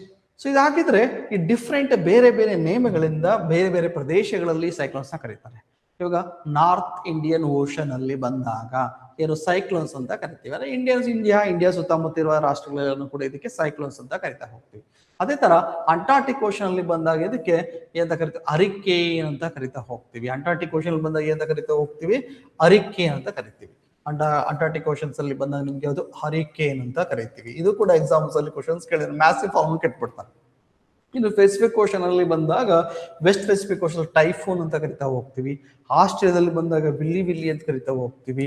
So clear. ಇವೆಲ್ಲವೂ ಕೂಡ ಬೇರೆ ಬೇರೆ ಭಾಗದಲ್ಲಿ ಬೇರೆ ಬೇರೆ ಓಷನ್ಸ್ ಗಳಲ್ಲಿ ಕರೆಯುವಂತದ್ದು. ಆ ಓಷನ್ಸ್ ಅಥವಾ ಭಾಗದಲ್ಲಿ ಹುಟ್ಟುವ ಆಧಾರದ ಮೇಲೆ ಅವನೇನ್ ಮಾಡ್ಬೋದು, ಆಸ್ಟ್ರೇಲಿಯನ್ ರೀಜನ್ ಅಂತ ಆಸ್ಟ್ರೇಲಿಯಾ ಅಂತ ಕೊಟ್ಟು ವಿಲ್ಲಿ ಅಂತ ಕೊಡ್ಬೋದು, ಪೆಸಿಫಿಕ್ ಅಂತ ಕೊಟ್ಟು ಟೈಫೋನ್ ಅಂತ ಕೊಡ್ಬೋದು. ಸೊ ಅಂಟಾರ್ಟಿಕ್ ಓಷನ್ ಅಂತ ಕೊಟ್ಟು ಹರಿಕೇನ್ ಅಂತ ಕೊಡ್ಬೋದು, ಇಂಡಿಯಾ ಅಂತ ಕೊಟ್ಬಿಟ್ಟು ಸೈಕ್ಲೋನ್ಸ್ ಅಂತ ಕೊಡ್ಬೋದು. ಅವ್ರು ಯಾವ ರೀತಿ ಆದ್ರೂ ಕೂಡ ಇಲ್ಲಿ ಕ್ವಶನ್ಸ್ ಅನ್ನ ಕೇಳ್ಬೋದು. ಮ್ಯಾಸ್ಟ್ರಿ ಫಾಲೋಯಿಂಗ್ ಅಲ್ಲಿ ಕ್ವಶನ್ಸ್ ಕೇಳುವ ಸಾಧ್ಯತೆಗಳು ಇರ್ತಾ ಹೋಗುತ್ತೆ. So clear. ಇದೇ ತರ ನಿಮಗೆ ಸಾಮಾನ್ಯವಾಗಿ ಇಲ್ಲಿ ಇಂಡಿಯನ್ ಓಷನ್ ಅಲ್ಲಿ ಏನು ನಿಮಗೆ ಸೈಕ್ಲೋನ್ಸ್ಗಳು ಫಾರ್ಮ್ ಆಗ್ತಾವಲ್ಲ, ಈ ಸೈಕ್ಲೋನ್ಸ್ ಇಂಡಿಯನ್ ಓಷನ್ ಫಾರ್ಮ್ ಆಗುವಂತಹ ಸೈಕ್ಲೋನ್ಸ್ಗೆ ಅದು ಕೂಡ Indian ocean, north Indian Ocean ಅಲ್ಲಿ ಬರುವಂತಹ 13 ರಾಷ್ಟ್ರಗಳು ಇದಕ್ಕೆ ಹೆಸರನ್ನ ಕೊಡ್ತಾ ಬರ್ತವೆ. ಹಾಗೆ ಈ 13 ರಾಷ್ಟ್ರಗಳು ಯಾವ್ಯಾವುದು ನೋಡಿ, ಒಂದೊಂದಕ್ಕೆ ಒಂದ್ಸಲ ಹೇಳ್ಬೇಕಾದ್ರೆ ಥೈಲ್ಯಾಂಡ್ ಕೊಡ್ತು ಅಂತ ಹೇಳಿದೆ, ಒಂದ್ಸಲ ಕೊಡ್ಬೇಕಾದ್ರೆ UAE ಕೊಡ್ತು ಅಂತ ಹೇಳಿದೆ, ಇನ್ನೊಂದ್ಸಲ ಕೊಡ್ಬೇಕಾದ್ರೆ ಯಮನ್ ಕೊಡ್ತು ಅಂತ ಹೇಳಿದೆ. ಹಾಗೆ ಇಲ್ಲಿ ಇಂಡಿಯನ್ ಓಷನ್ ಅಲ್ಲಿ ಆರಿಜಿನ್ ಆಗುವಂತಹ ಯಾವುದು ಸೈಕ್ಲೋನ್ಸ್ಗಳಿಗೆ 13 ರಾಷ್ಟ್ರಗಳು ಏನ್ ಮಾಡ್ತಾ ಹೋಗ್ತವೆ, ನೇಮಿಂಗ್ ನ ಕೊಡ್ತಾ. 13 ರಾಷ್ಟ್ರಗಳು ಯಾವ್ಯಾವುದು, India, Bangladesh, Pakistan, Sri Lanka, Maldives, Myanmar, Thailand, Oman, Iran, Qatar, Saudi Arabia, UAE, Yemen ರಾಷ್ಟ್ರಗಳು. ಈ 13 ರಾಷ್ಟ್ರಗಳು ಯಾವುದು ಇಂಡಿಯನ್ ಓಷನ್ ಅಲ್ಲಿ ಸೈಕ್ಲೋನ್ಸ್ಗಳಿಗೆ ನೇಮ್ ಅನ್ನ ಕೊಡುವಂಥದ್ದು, ಹೆಸರನ್ನ ಕೊಡುವಂಥದ್ದು. ಇದನ್ನ ನೀವು ತಲೆಯಲ್ಲಿ ಇಟ್ಕೋಬೇಕಾಗತ್ತೆ. ಇದನ್ನು ಕೂಡ ಎಕ್ಸಾಮ್ ಅಲ್ಲಿ ಬಹುತೇಕ ಕ್ವಶನ್ಸ್ ಕೇಳ್ತಾ ಹೋಗುತ್ತೆ. ಹಾಗೆ ರೀಸೆಂಟ್ ಆಗಿ ಆಗಿರುವಂಥದ್ದು ಎಕ್ಸಾಮ್ ಪಾಯಿಂಟ್ ಆಫ್ ಇಂದ ಯಾವ್ಯಾವುದು. So clear. ಸೊ ನಿಮ್ಗೆ ಮೋಂತಾ ಆಲ್ರೆಡಿ ಹೇಳಿದೆ, ಥೈಲ್ಯಾಂಡ್ ಮೋಂತಾವನ್ನ ಕೊಟ್ಟಿರುವಂಥದ್ದು 2025ರಲ್ಲಿ ಆಗಿರೋದು. ದಿತ್ವಾನು ಕೂಡ ಮಾತಾಡಿದ್ದೀನಿ. ಇನ್ನು ದಾನ ಕತ್ತರ್ ರಾಷ್ಟ್ರ 2025ರಲ್ಲಿ ಆಗಿತ್ತು, ಕತ್ತರ್ ರಾಷ್ಟ್ರ ಕೊಟ್ಟಿರುವಂಥದ್ದು. ಪೆಂಗಲ್ ಅಂತ ಬರ್ತಾ ಹೋಗುತ್ತೆ, ಸೌದಿ ಅರೇಬಿಯಾ ಕೊಟ್ಟಿದ್ದು 2024. ಇದು ಕೂಡ ಆಮನ್, ಇದು ಕೂಡ ಇರಾನ್ ರಾಷ್ಟ್ರ ಕೊಟ್ಟಿರುವಂಥದ್ದು. ಇದು ಮಿದಿಲಿ, ಸೊ ಮಿದಿಲಿ ಮಾಲ್ಡೀವ್ಸ್ ಕೊಟ್ಟಿರುವಂಥದ್ದು. ಇದು ಮೋಚಾ ಯಮನ್ ರಾಷ್ಟ್ರ ಕೊಟ್ಟಿರುವಂಥದ್ದು. ತೇಜ್ 2023ರಲ್ಲಿ ಆಗಿದೆ, ಇಂಡಿಯಾ ಕೊಟ್ಟಿರೋ ನೇಮ್. ಅಂದ್ರೆ ವೆರಿ ಫೇಮಸ್ ಆಗಿರುವಂಥದ್ದು ನೇಮ್ಗಳನ್ನ ಕೊಟ್ಟಿದ್ದೀನಿ. ಈ ತರ ಒಂದ್ ಕಡೆಗೆ ಸೈಕ್ಲೋನ್ಸ್ ಕೊಟ್ಟು ಇನ್ನೊಂದ್ ಕಡೆ ಆ ಸೈಕ್ಲೋನ್ಸ್ಗಳಿಗೆ ನೇಮ್ನ ಕೊಟ್ಟಂತಹ ರಾಷ್ಟ್ರ ಯಾವುದು ಅಂತ ಕೂಡ ಮ್ಯಾಸಿವ್ ಫಾಲೋಯಿಂಗ್ ಕೇಳೋ ಸಾಧ್ಯತೆ ಇರುತ್ತೆ. ಸೊ ಇದನ್ನು ಕೂಡ ನೀವು ಇಲ್ಲಿ ಬರೆದು ಇಟ್ಕೋಬಹುದು. ಸೊ ಹಾಗಾಗಿ ಮತ್ತೆ ರೀಸೆಂಟ್ ಆಗಿ ಏನಾಗಿದೆ ಅದನ್ನು ಕೂಡ ನೀವು ಇದಕ್ಕೆ ಆಡ್ ಮಾಡ್ಕೊಂಡ್ರೆ ಸಾಕು. ನೆಕ್ಸ್ಟ್ ವೆರಿ ಇಂಪಾರ್ಟೆಂಟ್ ಟಾಪಿಕ್, ಇನ್ನೊಂದು ವೆರಿ ಡೈರೆಕ್ಟೆಡ್ ಕ್ವಶನ್ಸ್ ಕೂಡ ಆಗ್ತಾ ಹೋಗುತ್ತೆ. ಇವೆಲ್ಲೂ ಕೂಡ ಸೆಂಕಾಕು ಐಲ್ಯಾಂಡ್, ಸೆಂಕಾಕು ದ್ವೀಪ ಯಾವ ರಾಷ್ಟ್ರಗಳ ನಡುವೆ ವಿವಾದ ಇದೆ ಅಂತ ಹೇಳ್ತಾರೆ. ಸೊ ಇದು ಸೆಂಕಾಕು ದ್ವೀಪ ಬಂದು ಜಪಾನ್ ಮತ್ತು ಚೀನಾದ ನಡುವೆ ವಿವಾದ ಇರುವಂಥದ್ದು. ವೆರಿ ಇಂಪಾರ್ಟೆಂಟ್ ನೋಡಿ, ಇದು ಎಲ್ಲಿ ಬರುತ್ತೆ, ಈಸ್ಟ್ ಚೈನಾ ಸಿ ಅಲ್ಲಿ ಬರುತ್ತೆ. ಈ ಸೆಂಕಾಕು ಐಲ್ಯಾಂಡ್ ಬರ್ತಿರೋದ್ರಲ್ಲಿ ಈಸ್ಟ್ ಚೀನಾ ಸಿ ಏನ್ ಬರ್ತಲ್ಲ ಈ ಭಾಗದಲ್ಲಿ ಬರ್ತಾ ಇದೆ. ಬಟ್ ಇದು ಯಾವುದರ ಇದು ಐಲ್ಯಾಂಡ್, ಇದು ಜಪಾನ್ಗೆ ಸಂಬಂಧಪಟ್ಟಿರುವಂತಹ ಐಲ್ಯಾಂಡ್ಸ್. ಇದು ಈ ಸೆಂಕಾಕು ಐಲ್ಯಾಂಡ್ ಯಾರ ಕಂಟ್ರೋಲ್ ಅಲ್ಲಿ ಇದೆ ಅಂತ ಕೇಳ್ತಾರೆ. ಈ ಸೆಂಕಾಕು ದ್ವೀಪ, ಈ ಸೆಂಕಾಕು ದ್ವೀಪ ಇರೋದು ಯಾರ ಕಂಟ್ರೋಲ್ ಅಲ್ಲಿ? ಜಪಾನ್ ಹ್ಯಾಂಡಲ್ ಅಲ್ಲಿ. ಸೊ ಯಾವ ರಾಷ್ಟ್ರ ಇದನ್ನ ಕ್ಲೈಮ್ ಮಾಡಕ್ ಹೊರಟಿದೆ? ಚೀನಾದವರು ನಮಗೆ ಸೇರಿತ್ತು ಅಂತ ಕ್ಲೈಮ್ ಮಾಡ್ತಾರೆ. ಸೆಂಕಾಕು ಐಲ್ಯಾಂಡ್ ದ್ವೀಪ ಯಾವ ರಾಷ್ಟ್ರಗಳ ನಡುವೆ ವಿವಾದ ಇದೆ? ಚೀನಾ ಮತ್ತೆ ಜಪಾನ್ ನಡುವೆ ವಿವಾದ ಇರುವಂತಹ ಐಲ್ಯಾಂಡ್ ಇದು. ಇದನ್ನ ಡೈರೆಕ್ಟ್ ಎಕ್ಸಾಂಪಲ್ ಕ್ವಶನ್ಸ್ ಕೇಳೋದ್ರೆ ಚೀನಾ ಮತ್ತು ಜಪಾನ್ ನಡುವೆ ಏನ್ ವಿವಾದ ಇದೆ ಅಂತ ಕೂಡ ಕೇಳ್ತಾ ಹೋಗ್ತಾನೆ. ಸೊ ಹಾಗೆ ನಿಮಗೆ ಚೀನಾ ಇದನ್ನ ದಿಯಾಯು ದ್ವೀಪ ಅಂತ ಕರೀತಾನೆ. ಸೊ ನಿಮಗೆ ಎಂತ ಕರಿತಾ ಹೋಗ್ತಾರೆ? Very important. ದಿಯಾಯು ಐಲ್ಯಾಂಡ್ಸ್ ಅಂತ ಕರೆಯೋದು ಅದು ಚೀನಾದವರು, ಸೆಂಕಾಕು ಅಂತ ಕರೆಯೋದು ಅವರು ಜಪಾನ್ ಅವರು. ಸೊ ಇದು ಕೂಡ ಡಿಸ್ಪ್ಯೂಟ್, ಅದು ವಿವಾದ ಇದೆ. ರೀಸೆಂಟ್ ಆಗಿ ಇದು ಬರ್ತಿರೋದ್ರಲ್ಲಿ ಈಸ್ಟ್ ಚೀನಾ ಸಿ. ಸೊ ಇದು ಪೂರ್ವ ಚೀನಾ ಸಮುದ್ರದಲ್ಲಿ ಇದನ್ನ ನೋಡ್ತಾ ಹೋಗ್ತೀವಿ. ಇತ್ತೀಚೆಗೆ ನಿಮಗೆ ಚೀನಾದ ಇದು ಕರಾವಳಿ ಪಡೆ ಏನ್ ಬರ್ತಾ ಹೋಗುತ್ತೆ, ಆ ಹೆಲಿಕಾಪ್ಟರ್ ಇದ್ರ ಮೇಲೆ ಪಾಸ್ ಆಗುತ್ತೆ. ಇದು ಅಂತಂದ್ರೆ ಇದು ಎಲ್ಲನ್ನು ತೋರಿಸುತ್ತೆ, ಇದು ನಮಗೆ ಸೇರಿಸಿದ್ದು ಅಂತ ಅಧಿಕೃತವಾಗಿ ಇವರು ಹೋರಾಟ ಮಾಡ್ಲಿಕ್ಕೆ ಸ್ಟಾರ್ಟ್ ಮಾಡ್ತಾರೆ, ಅದನ್ನ ಕಬ್ಜಾ ಮಾಡ್ಕೊಳ್ಳಿಕ್ಕೆ ಸ್ಟಾರ್ಟ್ ಮಾಡಿದ್ದಾರೆ ಚೀನಾದವರು. ಬಿಡ್ರಿ ಇದನ್ನ ಜಪಾನ್ ಇದನ್ನ ಬಿಟ್ಕೊಡ್ತಿಲ್ಲ. ಹಾಗಾಗಿ ಜಸ್ಟ್ ಅಲ್ಲಿ ಇಟ್ಕೊಳ್ಳಿ, ಸೆಂಕಾಕು ಐಲ್ಯಾಂಡ್ ವಿವಾದ ಇರೋದು ಚೀನಾ ಮತ್ತು ಜಪಾನ್ ನಡುವೆ. ಇದನ್ನ ನೀವು ತಲೆಯಲ್ಲಿ ಇಟ್ಕೊಂಡ್ರೆ ಸಾಕು. So clear. ಇನ್ನೊಂದು ಟಾಪಿಕ್ ವೆರಿ ಇಂಪಾರ್ಟೆಂಟ್ ಅಂತಂದ್ರೆ ನೋಡಿ, ಇದು ಎವ್ರಿ ಇಯರ್ ಆಗ್ತಾ ಇರುತ್ತೆ. ಭಾರತ ಮತ್ತು ಶ್ರೀಲಂಕಾದ ನಡುವೆ ಜಾಯಿಂಟ್ ಮಿಲಿಟರಿ ಎಕ್ಸರ್ಸೈಸ್ ಆಗಿರುವಂಥದ್ದು. ಇದನ್ನ ಬಹುತೇಕ ಎಕ್ಸಾಮ್ಸ್ ಅಲ್ಲಿ ಕ್ವಶನ್ಸ್ ಕೇಳಿದ್ದಾನೆ. ಸೊ ಹಾಗಿದ್ರೆ ರೀಸೆಂಟ್ ಆಗಿದೆ, ಎವ್ರಿ ಇಯರ್ ನಡೀತಾ ಹೋಗುತ್ತೆ. 2025 ಕೂಡ ನಡೆದಿದೆ. ಹಾಗೆ ಯಾವ್ಯಾವ್ದು ನಡೀತಿದೆ ಡೈರೆಕ್ಟರ್ ಅಂತ ತಿಳ್ಕೊಳ್ಳೋದಾದ್ರೆ ಮಿತ್ರ ಶಕ್ತಿ ಅಂತ ಬರ್ತಾ ಹೋಗುತ್ತೆ. ಇದು ಆರ್ಮಿ. ಸೊ ಭಾರತದ ಆರ್ಮಿ ಮತ್ತು ಶ್ರೀಲಂಕಾದ ಆರ್ಮಿ ನಡೆಸುವಂತಹ ಜಾಯಿಂಟ್ ಎಕ್ಸರ್ಸೈಸ್, ಇದು ಮಿತ್ರ ಶಕ್ತಿ. ಇದು 2012ರಿಂದ ಸ್ಟಾರ್ಟ್ ಆಗುತ್ತೆ. ಈ ಮಿತ್ರ ಶಕ್ತಿ ಅನ್ನುವ ಒಂದು ಜಾಯಿಂಟ್ ಮಿಲಿಟರಿ ಎಕ್ಸರ್ಸೈಸ್ ಇಂಡಿಯಾ ಮತ್ತು ಶ್ರೀಲಂಕಾದ ನಡುವೆ ನಡೆಯುತ್ತೆ. ಇದು ಸ್ಟಾರ್ಟ್ ಆಗಿದೆ ಯಾವಾಗ? 2012ರಿಂದ. ಅದು ಕೂಡ ಎಕ್ಸಾಮ್ ಕ್ವಶನ್ಸ್ ಅನ್ನ ಕೇಳ್ಬಿಡ್ತಾನೆ. ಅದೇ ತರ ನೌಕಾಪಡೆಯವರು ಯಾವ್ದನ್ನ ಮಾಡ್ತಾ ಹೋಗ್ತಾರೆ, ಅದು ಸ್ಕ್ಲಿನೆಕ್ಸ್ ಅನ್ನೋದು ಬರ್ತಾ ಹೋಗ್ತದೆ. ಅದು ಸ್ಕ್ಲಿನೆಕ್ಸ್ ಅನ್ನೋದು ನೇವಿ. ಸೊ ಇಂಡಿಯಾದ ನೇವಿ ಮತ್ತೆ ಯಾವುದು ಶ್ರೀಲಂಕಾದ ನೇವಿ ಎರಡೂ ಕೂಡ ಜಾಯಿಂಟ್ ಆಗಿ ಮಾಡುವಂಥದ್ದು ಯಾವುದು? ಸ್ಕ್ಲಿನೆಕ್ಸ್. 2005ರಲ್ಲಿ ಇದು ಸ್ಟಾರ್ಟ್ ಆಗಿದೆ. ಇದು ಇಂಡಿಯಾ ಮತ್ತು ಶ್ರೀಲಂಕಾ ನಡುವೆ ಎವ್ರಿ ಇಯರ್ ಜಾಯಿಂಟ್ ಆಗಿ ಮಾಡುವಂತ ಮಿಲಿಟರಿ ಎಕ್ಸರ್ಸೈಸ್ಗಳು. ಇದು ಕೂಡ ಯಾವುದು ಭಾರತ ಮತ್ತು ಶ್ರೀಲಂಕಾದ ನಡುವೆ ಇರುವಂತಹ ಮಿಲಿಟರಿ ವ್ಯಾಯಾಮಗಳು. ಇದನ್ನ ನೀವು ತಲೆಯಲ್ಲಿ ನೀವು ಇಟ್ಕೋಬೇಕಾಗತ್ತೆ. ಇನ್ನು ಹಸಿರು ಇಂಧನ ತೆರಿಗೆ, ಇದರ ಎಕ್ಸಾಮ್ ಅಲ್ಲಿ ಬಹುತೇಕ ಕೇಳಬಹುದು. ಸೊ ನಿಮಗೆ ಹಸಿರು ಇಂಧನ ತೆರಿಗೆನ ಪ್ರಪಂಚದಲ್ಲಿ ಯಾವ ರಾಷ್ಟ್ರ ಈ ಹಸಿರು ಇಂಧನ ತೆರಿಗೆಯನ್ನ ಫ್ಲೈಟ್ಗಳಿಗೆ ನಿಮಗೆ ಚಾರ್ಜ್ ಅನ್ನ ಮಾಡ್ತಿರುವಂತದ್ದು ರಾಷ್ಟ್ರ ಯಾವುದು? ಫಸ್ಟ್ ಬಾರಿ ಇಂಪ್ಲಿಮೆಂಟ್ ಮಾಡ್ತಿರೋದು ಯಾವುದು? ಅದೇ ತರ ಇಲ್ಲಿ ಗ್ರೀನ್ ಫ್ಯೂಯಲ್ ಇವಿಯನ್ನ ಯಾವ ರಾಷ್ಟ್ರ ಅಂತ ಕೇಳ್ತಾನೆ. ಎಕ್ಸಾಮ್ ಅಲ್ಲಿ ಬಹುತೇಕ ಕೇಳುವಂತ ಚಾನ್ಸಸ್ ಇರುತ್ತೆ ಸಿಂಗಾಪುರ್ ರಾಷ್ಟ್ರ. ಬಟ್ ಆದ್ರೆ ಇದು ವಿಶ್ವದ ಮೊದಲ ರಾಷ್ಟ್ರ ಈ ಗ್ರೀನ್ ಫ್ಯೂಯಲ್ ಟ್ಯಾಕ್ಸ್ ಅನ್ನು ಇಂಟ್ರೊಡ್ಯೂಸ್ ಮಾಡ್ತಿರೋದು. ಬಟ್ ಆ ವಿಮಾನಗಳಿಗೆ, ವಿಮಾನ ಹಾರಾಟಕ್ಕೆ ಇದನ್ನು ಇಂಟ್ರೊಡ್ಯೂಸ್ ಮಾಡ್ತಿದ್ದಾರೆ. ಆದ್ರೆ ಇದು ಇಂಟ್ರೊಡ್ಯೂಸ್ ಆಗ್ತಿರೋದು ಅಕ್ಟೋಬರ್ 26 ಇಂದ 2026 ಅಕ್ಟೋಬರ್ ಇಂಪ್ಲಿಮೆಂಟ್ ಆಗುತ್ತೆ. ಬಟ್ ಆ 2026 ಏಪ್ರಿಲ್ ಅಲ್ಲಿ ಇಂದ ಯಾರು ಖರೀದಿಯನ್ನ ಮಾಡ್ತಾ ಹೋಗ್ತಾರಲ್ಲ ಟಿಕೆಟ್ ನ ಮುಂಗಡವಾಗಿ, ಅಂತವ್ರಿಗೆ ಅಲ್ಲಿಂದನೇ ಇದು ಚಾರ್ಜಸ್ ಬೀಳ್ತಾ ಹೋಗುತ್ತೆ. ಬರೀ ಅಫಿಷಿಯಲ್ ಆಗಿ ಇಂಪ್ಲಿಮೆಂಟ್ ಆಗೋದು ಅಕ್ಟೋಬರ್ 26 ಇಂದ. ಯಾವ ರಾಷ್ಟ್ರ ಈ ರೀತಿಯಲ್ಲಿ ವಿಮಾನಗಳ ಹಾರಾಟಕ್ಕೆ ಹಸಿರು ತೆರಿಗೆಯನ್ನು ಹಾಕಿದ್ದಾರೆ ಅಂತ ಎಕ್ಸಾಂಪಲ್ ಕೇಳಿದ್ರೆ ಸಿಂಗಾಪುರ. ಇದನ್ನ ತಲೆಯಲ್ಲಿ ನೀವು ರಿಜಿಸ್ಟರ್ ಮಾಡ್ಕೊಳ್ಳಿ. ಡೈರೆಕ್ಟ್ ಆಗಿ ಕ್ವಶನ್ಸ್ ಕೇಳುವಂತ ಸಾಧ್ಯತೆ ಇರುತ್ತೆ ಇಂಥವೆಲ್ಲನೂ ಕೂಡ. ಇದೇ ತರ ವೆರಿ ಇಂಪಾರ್ಟೆಂಟ್ ಟಾಪಿಕ್ ಬಹುತೇಕ ಎಕ್ಸಾಮ್ ಅಲ್ಲಿ ಕೇಳುವಂತಹ ಇನ್ನೊಂದು ಕರೆಂಟ್ ಅಫೇರ್ಸ್ ಅಂದ್ರೆ ಗೋಗಾಬಿಲ್ಲ ಲೇಕ್ ನ ಭಾರತದ 94ನೇಯ ರಾಮ್ಸಾರ್ ಸೈಟ್ ಆಗಿ ಮಾಡಿರುವಂತದ್ದು. Very important. ಸೊ ಯಾವುದು? ಗೋಗಾಬಿಲ್ ಲೇಕ್. ಎಷ್ಟು? 94th Ramsar site. ಭಾರತದಲ್ಲಿ 94 ರಾಮ್ಸಾರ್ ಸೈಟ್ಸ್ ಇಟ್ಕೊಳ್ಳಿವೆ. 94ನೇದೇ ಗೋಗಾಬಿಲ್ ಲೇಕ್. ಇದ್ರ ಮೇಲೆ ಬಹುತೇಕ ಎಕ್ಸಾಮ್ ಅಲ್ಲಿ ಕೇಳುವಂಥದ್ದು. ಜಿಯೋಗ್ರಫಿಕಲ್ ಪಾಯಿಂಟ್ ಆಫ್ ವ್ಯೂ ಅವರು ಕೇಳ್ಬೋದು, ಎಕಾಲಜಿ ಪಾಯಿಂಟ್ ಆಫ್ ವ್ಯೂ ಕೂಡ ಕೇಳ್ಬೋದು, ಸ್ಟ್ಯಾಟಿಕ್ ಇನ್ಫಾರ್ಮೇಶನ್ ಆಗೂ ಕೂಡ ಇದನ್ನ ಕೇಳ್ಬೋದು, ಕೇಳುವ ಸಾಧ್ಯತೆಗಳು ಇದೆ. ಹಾಗಾದ್ರೆ ಗೋಗಾಬಿಲ್ ಲೇಕ್ ಭಾರತದ 94ನೇಯ ತಾಣವಾಗಿದೆ. ಹಾಗಿದ್ರೆ ಈ ಗೋಗಾಬಿಲ್ ಲೇಕ್ ಯಾವ ರಾಜ್ಯದಲ್ಲಿದೆ ಅಂತ ಕೇಳ್ತಾರೆ. ಸೊ ಗೋಗಾಬಿಲ್ ಲೇಕ್ ಬರೋದಲ್ಲಿ ಬಿಹಾರ ರಾಜ್ಯದಲ್ಲಿ. ಸೊ ನೋಟ್ ಡೌನ್ ಮಾಡ್ಕೊಳ್ಳಿ, ಇವೆಲ್ಲ ಇಂಪಾರ್ಟೆಂಟ್ ಆಗಿರುವಂತದ್ದು. ಯಾವ ರಾಜ್ಯದಲ್ಲಿದೆ? ಬಿಹಾರ ರಾಜ್ಯದಲ್ಲಿ. ಬಟ್ ಆದ್ರೆ ಇಲ್ಲಿ ಯಾವ ರಿವರ್ಸ್ ಇಂದ ಆಗಿದೆ ಈ ಲೇಕ್ ಅಂತ? ಇದು ಗಂಗಾ ರಿವರ್ ಮತ್ತೆ ಮಹಾನಂದ ರಿವರ್. ಬಹುತೇಕ ಎಕ್ಸಾಮ್ ಅಲ್ಲಿ ಎಕ್ಸ್ಪೆಕ್ಟ್ ಮಾಡುವಂತ ಕ್ವಶನ್ಸ್ ಇದು. ಗಂಗಾ ಮತ್ತು ಮಹಾನಂದ ರಿವರ್ ಗಳಿಂದ ಈ ಒಂದು ಯಾವುದು ಲೇಕ್ ಆಗಿದೆ. ಇದೊಂದು ಆಕ್ಸ್ಬೋ ಲೇಕ್. ಆಕ್ಸ್ಬೋ ಲೇಕ್ ಅಂದ್ರೆ ಇಮೇಜ್ ತೋರಿಸ್ತೀನಿ ನಿಮಗೆ. ಇದೊಂದು ಆಕ್ಸ್ಬೋ ಲೇಕ್. ಈ ಆಕ್ಸ್ಬೋ ಲೇಕ್ ಯಾವುದು? ಒಂದು ಗೋಗಾಬಿಲ್ಲ ಲೇಕ್. ಇದು ಬರ್ತಿರೋದಲ್ಲಿ ಬಿಹಾರದಲ್ಲಿ. ಹಾಗೆ ಬಿಹಾರದಲ್ಲಿರುವಂತಹ ಗೋಗಾಬಿಲ ಲೇಕ್ ರಾಮ್ಸರ್ ಸೈಟ್ ಆಗಿದೆ. ಇದೊಂದು ಹ್ಯಾಕ್ಸ್ಬೋ ಲೇಕ್ ಯಾವ ರಿವರ್ಸ್ ಗಳಿಂದ ಆಗಿದೆ? ಗಂಗಾ ರಿವರ್ ಮತ್ತೆ ಮಹಾನಂದ ನದಿಗಳಿಂದ. ಮಹಾನಂದ ನದಿ ಗಂಗಾ ನದಿಯ ಉಪನದಿ. ಸೊ ಯಾವುದು? ಲೆಫ್ಟ್ ಬ್ಯಾಂಕ್ ಟ್ರಿಬ್ಯೂಟರಿ, ಗಂಗಾ ನದಿಯ ಎಡಬದಿಯ ಉಪನದಿ. ಈ ಎಡಬದಿಯ ಉಪನದಿ ಮತ್ತು ಗಂಗಾ ನದಿಗಳ ನಡುವೆ ಯಾವ್ದು ನೋಡೋದು? ಗೋಗಾಬಿಲ ಲೇಕ್ ನ ನೋಡ್ತಾ ಹೋಗ್ತೀವಿ. So clear. ಹಾಗೆ ಇದನ್ನ ರಿಜಿಸ್ಟರ್ ಆಗ್ಬೇಕು. ಇನ್ನು ಪ್ರಪಂಚದಲ್ಲಿ ಹೈಯೆಸ್ಟ್, ಅತ್ಯಂತ ಹೆಚ್ಚು ಯಾವುದನ್ನ ರಾಮ್ಸರ್ ಸೈಟ್ಗಳನ್ನ ಹೊಂದಿರೋದು ಅದು UK. ಸೊ ಯುನೈಟೆಡ್ ಕಿಂಗ್ಡಮ್ ಏನಿದೆ 176 ಒಂದಿದೆ. Mexico 144, India 94. ಅಂದ್ರೆ ಟಾಪ್ ಅಲ್ಲಿರೋದು ಇಂಡಿಯಾ 3ನೇ ಸ್ಥಾನದಲ್ಲಿ ಬರ್ತಾ ಇದೆ. ಮೊದಲು UK ಬರುತ್ತೆ, ಸೆಕೆಂಡ್ ಮೆಕ್ಸಿಕೋ ಬರುತ್ತೆ, 3 ಇಂಡಿಯಾ ಬರುತ್ತೆ. ಇನ್ನು ಇಂಡಿಯಾದಲ್ಲಿ ಟಾಪ್ 3 ಸ್ಟೇಟ್ಸ್ಗಳು ಯಾವುದು? Highest Ramsar site ಹೊಂದಿರೋದು Tamil Nadu, Uttar Pradesh, Bihar. Tamil Nadu, Uttar Pradesh, Bihar. So ಭಾರತದಲ್ಲಿ ಹೆಚ್ಚು ರಾಮ್ಸರ್ ಸೈಟ್ಗಳನ್ನ ಹೊಂದಿರುವಂತಹ ರಾಜ್ಯಗಳು. ಸೊ ಈಗ ವರ್ಡ್ ಅಲ್ಲಿ ಯಾವುದು ಅಂತ ಕೇಳಿದ್ರೆ UK, ಮೆಕ್ಸಿಕೋ ಮತ್ತು ಇಂಡಿಯಾ. ಇದರ ನೀವು ತಲೆಯಲ್ಲಿ ರಿಜಿಸ್ಟರ್ ಮಾಡ್ಕೊಳ್ಳಿ. Very important. ಎಕ್ಸಾಂಪಲ್ ಏನ್ ಕೇಳ್ತಾ ಹೋಗ್ತಾರೆ ಅವೆಲ್ಲವನ್ನು ಕೂಡ ನಾವಿಲ್ಲಿ ನೋಡ್ಬೇಕಾಗುತ್ತೆ. ನೋಡಿ, ಆಕ್ಸ್ಬೋ ಲೇಕ್ಗಳು.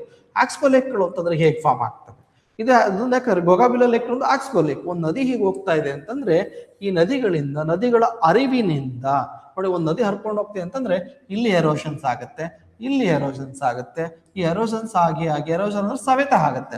ಇದು ಕೂಡ ಸವೆತ ಆಗುತ್ತೆ. ಹಿಂಗ್ ಬರ್ತಾ ಬರ್ತಾ ನದಿ ತರ ಸವೆತ ಹೀಡಾಗಿ ಫೈನಲ್ ಆಗಿ ಒಂದಿನ ಏನಾಗುತ್ತೆ, ಈ ನದಿಗಳು ಸ್ಟ್ರೈಟ್ ಆಗ್ಬಿಡುತ್ತೆ. ಇಲ್ಲಿ ನೀರು ಹೋಗ್ತಿತ್ತಲ್ಲ ಈ ನದಿಯಲ್ಲಿ, ಈ ನೀರು ಹಾಗೆ ಉಳ್ಕೊಳ್ಳುತ್ತೆ. ಇದನ್ನ ನಾವೇನಂತ ಕರಿತಾ ಹೋಗ್ತೀವಿ ಅಂತಂದ್ರೆ ಆಕ್ಸ್ಬೋ ಲೇಕ್ಗಳು ಅಂತ ಕರಿತಾ ಹೋಗ್ತೀವಿ. ಈ ರೀತಿಯ ಒಂದು ಲೇಕ್ಗಳಿಗೆ ನಾವಿಲ್ಲಿ ಆಕ್ಸ್ಬೋ ಲೇಕ್ಗಳು ಅಥವಾ ಯಾವುದು ಶೃಂಗ ಸರೋವರಗಳು ಅಂತ ಕನ್ನಡ ಕರಿತಾ ಹೋಗ್ತೀವಿ. ಎಕ್ಸಾಂಪಲ್ ಕೂಡ ಕೇಳ್ತಾನೆ, ಶೃಂಗ ಸರೋವರಗಳು ಅಥವಾ ಆಕ್ಸ್ಬೋ ಲೇಕ್ ಅಂತಂದ್ರೆ ಏನು? ಯಾವ್ದ್ರಿಂದ ಆಗ್ತದೆ? ನದಿಗಳ ಸವೆತದಿಂದ ಆಗುತ್ತೆ. ಆಕ್ಸ್ಬೋ ಲೇಕ್ ಕ್ರಿಯೇಟ್ ಆಗೋದಿಲ್ಲಿ ನದಿಗಳ ಸವೆತದಿಂದ. ಇದನ್ನ ತಲೆಯಲ್ಲಿ ಇಲ್ಲಿ ರಿಜಿಸ್ಟರ್ ಮಾಡ್ಕೋಬೇಕಾಗತ್ತೆ. So clear. ಹಾಗಿದ್ರೆ ಒಂದಷ್ಟು ಫ್ಯಾಕ್ಟ್ಸ್ ನೋಡೋಣ. ಕರ್ನಾಟಕದಲ್ಲಿ ಎಷ್ಟು ರಾಮ್ಸರ್ ಸೈಟ್ಗಳಿವೆ? ಸೊ ಕರ್ನಾಟಕದಲ್ಲಿ ಇರುವಂತಹ 4 ರಾಮ್ಸರ್ ಸೈಟ್ಗಳು ಮಾಡಿರುವಂತದ್ದು. ಮೊದಲನೇದು ರಂಗನತಿಟ್ಟು ಬರ್ಡ್ ಸ್ಯಾಂಕ್ಚುರಿ, ರಂಗನತಿಟ್ಟು ಪಕ್ಷಿಧಾಮವನ್ನ 2022 ಮಾಡ್ತಾ ಹೋಗ್ತಾರೆ. ಇದು ಬರೋದು ಶ್ರೀರಂಗಪಟ್ಟಣ, ಯಾವುದು? ಮಂಡ್ಯ ಡಿಸ್ಟ್ರಿಕ್ಟ್ ಅಲ್ಲಿ ಬರ್ತಾ ಹೋಗುತ್ತೆ. ಕ್ಲಿಯರ್. ಅದೇ ತರ ಮಾಗಡಿ ಕೆರೆ ಕನ್ಸರ್ವೇಷನ್ ರಿಸರ್ವ್ 2024 ರಾಮ್ಸರ್ ಸೈಟ್ ಆಗಿ ಮಾಡ್ಕೊಳ್ತೀವಿ. ಮಾಗಡಿ ಕೆರೆ ಸಂರಕ್ಷಣಾ ಮೀಸಲು ಪ್ರದೇಶವನ್ನ 2024 ಮಾಡ್ತೀವಿ. ಅದೇ ತರ ಅಗನಾಶಿನಿ ಎಚ್ಚುರಿಯನ್ನ, ಅಗನಾಸಿ ನದಿಯ ಮುಖಜ ಭೂಮಿಯನ್ನ ಗೋಕರ್ಣದಲ್ಲಿ ಬರ್ತಾ ಹೋಗುತ್ತೆ. ಇದು ಉತ್ತರ ಕನ್ನಡ ಡಿಸ್ಟ್ರಿಕ್ಟ್ ಅಲ್ಲಿ. ಇದನ್ನ ನಾವೇನ್ ಕರಿತಾ ಹೋಗ್ತೀವಿ? ಇದನ್ನ ನಾವು 2024 ನಾವೇನ್ ಮಾಡ್ತಾ ಹೋಗ್ತೀವಿ? ಇದನ್ನು ಕೂಡ ರಾಮ್ಸರ್ ಸೈಟ್ ಆಗಿ ಮಾಡ್ಕೊಳ್ತೀವಿ, ಅಗನಾಸಿನಿಯನ್ನ. ಅದೇ ತರ ಅಂಕಸಮುದ್ರ ಪಕ್ಷಿಧಾಮ, ಈ ಅಂಕಸಮುದ್ರ ಪಕ್ಷಿಧಾಮನ ಸಂರಕ್ಷಣೆ ಮಾಡ್ಲಿಕ್ಕೋಸ್ಕರ 2024 ಇದನ್ನು ಕೂಡ, ಇದು ಯಾವುದು? ವಿಜಯನಗರ ಜಿಲ್ಲೆಯಲ್ಲಿ ಬರ್ತಾ ಹೋಗುತ್ತೆ. ಇದು ಅಂಕಸಮುದ್ರ ಬರ್ಡ್ ಕನ್ಸರ್ವೇಷನ್ ರಿಸರ್ವೇಶನ್ ಕೂಡ 2024 ಇದನ್ನ ರಾಮ್ಸರ್ ಸೈಟ್ ಆಗಿ ಮಾಡ್ಕೊಂಡಿದ್ದಾರೆ. ಸೊ ಇದನ್ನು ಕೂಡ ಡೈರೆಕ್ಟ್ ಕ್ವಶನ್ಸ್ ಆಗ್ಬೋದು. ಹಾಗಾದ್ರೆ ಈ ರಾಮ್ಸರ್ ಅನ್ನೋದಿರೋ ಒಂದು ಇರಾನ್ ಭಾಗದಲ್ಲಿ, ಇರಾನ್ ರಾಷ್ಟ್ರದಲ್ಲಿ ಬರುವಂತಹ ಒಂದು ಪ್ರದೇಶ. ಇಲ್ಲಿ ಒಂದು ಕನ್ವೆನ್ಷನ್ ಆಗುತ್ತೆ, ಒಂದು ಫಂಕ್ಷನ್ ಆಗುತ್ತೆ 1971 ಫೆಬ್ರವರಿ 2ನೇ ತಾರೀಕು ಇಲ್ಲಿ ಒಂದು ಅಗ್ರಿಮೆಂಟ್ ಮಾಡ್ಕೊಳ್ತಾರೆ. ಈ ತರ ಒಂದು ಪ್ರಕೃತಿ ಸಂರಕ್ಷಣೆಯನ್ನ ಮಾಡ್ಬೇಕು ಅಂತಂದ್ರೆ ಈ ವೆಟ್ ಲ್ಯಾಂಡ್ಸ್ ಗಳನ್ನ, ಯಾವುದು ಜೋಗು ಪ್ರದೇಶಗಳನ್ನ ನಿಮ್ಗೆ ಸಂರಕ್ಷಣೆ ಮಾಡ್ಲಿಕ್ಕೋಸ್ಕರ ಈ ಒಂದು ಅಗ್ರಿಮೆಂಟ್ ಅನ್ನ ಮಾಡ್ಕೊಳ್ತಾರೆ. ಯಾವ್ದ್ರಲ್ಲಿ 1971 ಫೆಬ್ರವರಿ 2ನೇ ತಾರೀಕು ಇದನ್ನ ರಾಮ್ಸರ್ ಭಾಗದಲ್ಲಿ ಮಾಡ್ಕೊಳ್ಳೋದ್ರಿಂದ ಇದನ್ನ ರಾಮ್ಸರ್ ಅಗ್ರಿಮೆಂಟ್, ರಾಮ್ಸರ್ ಡಿಕ್ಲರೇಷನ್ ಅಂತಾನೆ ಮಾಡ್ಕೊಳ್ತಾರೆ. 1975 ಇದನ್ನ ಇಂಪ್ಲಿಮೆಂಟ್ ಮಾಡ್ತಾ ಇದ್ದಾರೆ. ಸೊ ಇದು 1975 ಇಂಪ್ಲಿಮೆಂಟ್ ಮಾಡ್ತಿದ್ದಾರೆ. ಅಟ್ ಪ್ರೆಸೆಂಟ್ ಇವಾಗ ವರ್ಲ್ಡ್ ಅಲ್ಲಿ 2549 ರಾಮ್ಸರ್ ಸೈಟ್ಗಳು ಇವೆ. 2549 ರಾಮ್ಸರ್ ಸೈಟ್ಗಳಿವೆ. ಟೋಟಲಿ 172 ರಾಷ್ಟ್ರಗಳಲ್ಲಿ ರಾಮ್ಸರ್ ಸೈಟ್ಗಳು ಇರೋದನ್ನ ನೋಡ್ತಾ ಹೋಗ್ತೀವಿ. 172 ಕಂಟ್ರೀಸ್ ಅಲ್ಲಿ ಈ ರಾಮ್ಸರ್ ಸೈಟ್ಗಳು ಇರೋದನ್ನ ನಾವಿಲ್ಲಿ ನೋಡ್ತಾ ಹೋಗ್ತೀವಿ. ಹಾಗಿದ್ರೆ ಈ ಟ್ರೀಟಿಗೆ ಸಾಮಾನ್ಯವಾಗಿ ಇದನ್ನ ಎಕ್ಸಾಂಪಲ್ ಕ್ವಶನ್ಸ್ ಕೇಳ್ಬೋದು. ಭಾರತ ಯಾವಾಗ ಈ ಟ್ರೀಟಿಗೆ ಸೇರ್ಕೊಳ್ಳುತ್ತೆ ಅಂದ್ರೆ 1982 ಭಾರತ ಈ ಅಗ್ರಿಮೆಂಟ್ಗೆ ಸೈನ್ ಆಗುತ್ತೆ. ಅದಾದ್ಮೇಲೆ ಭಾರತದಲ್ಲಿ ನಿಮಗೆ ಯಾವ್ಯಾವುದು ಫಸ್ಟ್ ನಿಮಗೆ ಸೇರ್ಕೊಳ್ತೇವೆ ಅಂದ್ರೆ ಚಿಲ್ಕಾ ಲೇಕ್ 1981 ಅಲ್ಲಿ ಜಾಯಿನ್ ಆಗುತ್ತೆ. ಅದರ ಕೇವಲಾಡಿಯೋ ನ್ಯಾಷನಲ್ ಪಾರ್ಕ್ ಕೂಡ 1980, ರಾಜಸ್ಥಾನ ಕೇವಲಾಡಿ ನ್ಯಾಷನಲ್ ಪಾರ್ಕ್ ಬರೋದು ರಾಜಸ್ಥಾನದಲ್ಲಿ. ಆ ತರ ಚಿಲ್ಕಾ ಲೇಕ್ ಬರೋದು ಒಡಿಶಾದಲ್ಲಿ. ಇವರು ಇಂಡಿಯಾದ ಫಸ್ಟ್ ರಾಮ್ಸರ್ ಸೈಟ್. ಅದೇ ತರ ಪ್ರಪಂಚದ ಮೊದಲ ವರ್ಲ್ಡ್ಸ್ ಫಸ್ಟ್ ರಾಮ್ಸರ್ ಸೈಟ್ ಯಾವುದು ಅಂತ ಕೇಳಿದ್ರೆ, ಪ್ರಪಂಚದ ಮೊದಲ ರಾಮ್ಸರ್ ಸೈಟ್ ಯಾವುದು 1974 ಮಾಡ್ಕೊಳ್ತಾರೆ. ಇದು ಯಾವುದು? ಆಸ್ಟ್ರೇಲಿಯಾದಲ್ಲಿ ಬರುವಂತ ಕೋಬರ್ಗ್ ಪರ್ಯಾಯ ಐಲ್ಯಾಂಡ್. ಕೋಬರ್ ಐಲ್ಯಾಂಡ್ಸ್ ಅನ್ನ, ಪೆನಿಸುಲರ್ ಐಲ್ಯಾಂಡ್ ಅನ್ನ, ಕೋಬರ್ ಪೆನಿಸುಲರ್ ಐಲ್ಯಾಂಡ್ ಅನ್ನ ನಾವೇನ್ ಮಾಡ್ತಾ ಹೋಗ್ತೀವಿ? ಆಸ್ಟ್ರೇಲಿಯಾದಲ್ಲಿ ಬರುವಂತಹ ಕೋಬರ್ಗ್ ಐಲ್ಯಾಂಡ್ ನಾವು ವಿಶ್ವದ ಮೊದಲ ಯಾವುದು ರಾಮ್ಸಾರ್ ಸೈಟ್ ಆಗಿ ಡಿಕ್ಲೇರ್ ಮಾಡ್ಕೊಳ್ತೀವಿ. ಸೊ ಕ್ಲಿಯರ್, ಈ ಫ್ಯಾಕ್ಟ್ಸ್ ಗಳು ಕೂಡ ನಿಮ್ಗೆ ಎಕ್ಸಾಮ್ ಅಲ್ಲಿ ಬೇಕಾಗುತ್ತೆ, ಹಾಗಾಗಿ ನೀವು ಇದನ್ನು ಇಲ್ಲಿ ನೋಡಬಹುದು. So clear. ಸೊ ಇಷ್ಟು ಕೂಡ ವೆರಿ ಇಂಪಾರ್ಟೆಂಟ್ ಆಗಿರುವಂತ ಟಾಪಿಕ್ಗಳಾಯ್ತು. ಮುಂದಿನ ವಿಡಿಯೋದೊಂದಿಗೆ ಇನ್ನೊಂದಷ್ಟು ಇನ್ಫಾರ್ಮೇಶನ್ಗಳ ಜೊತೆಗೆ ಬರ್ತೀನಿ. Thank you.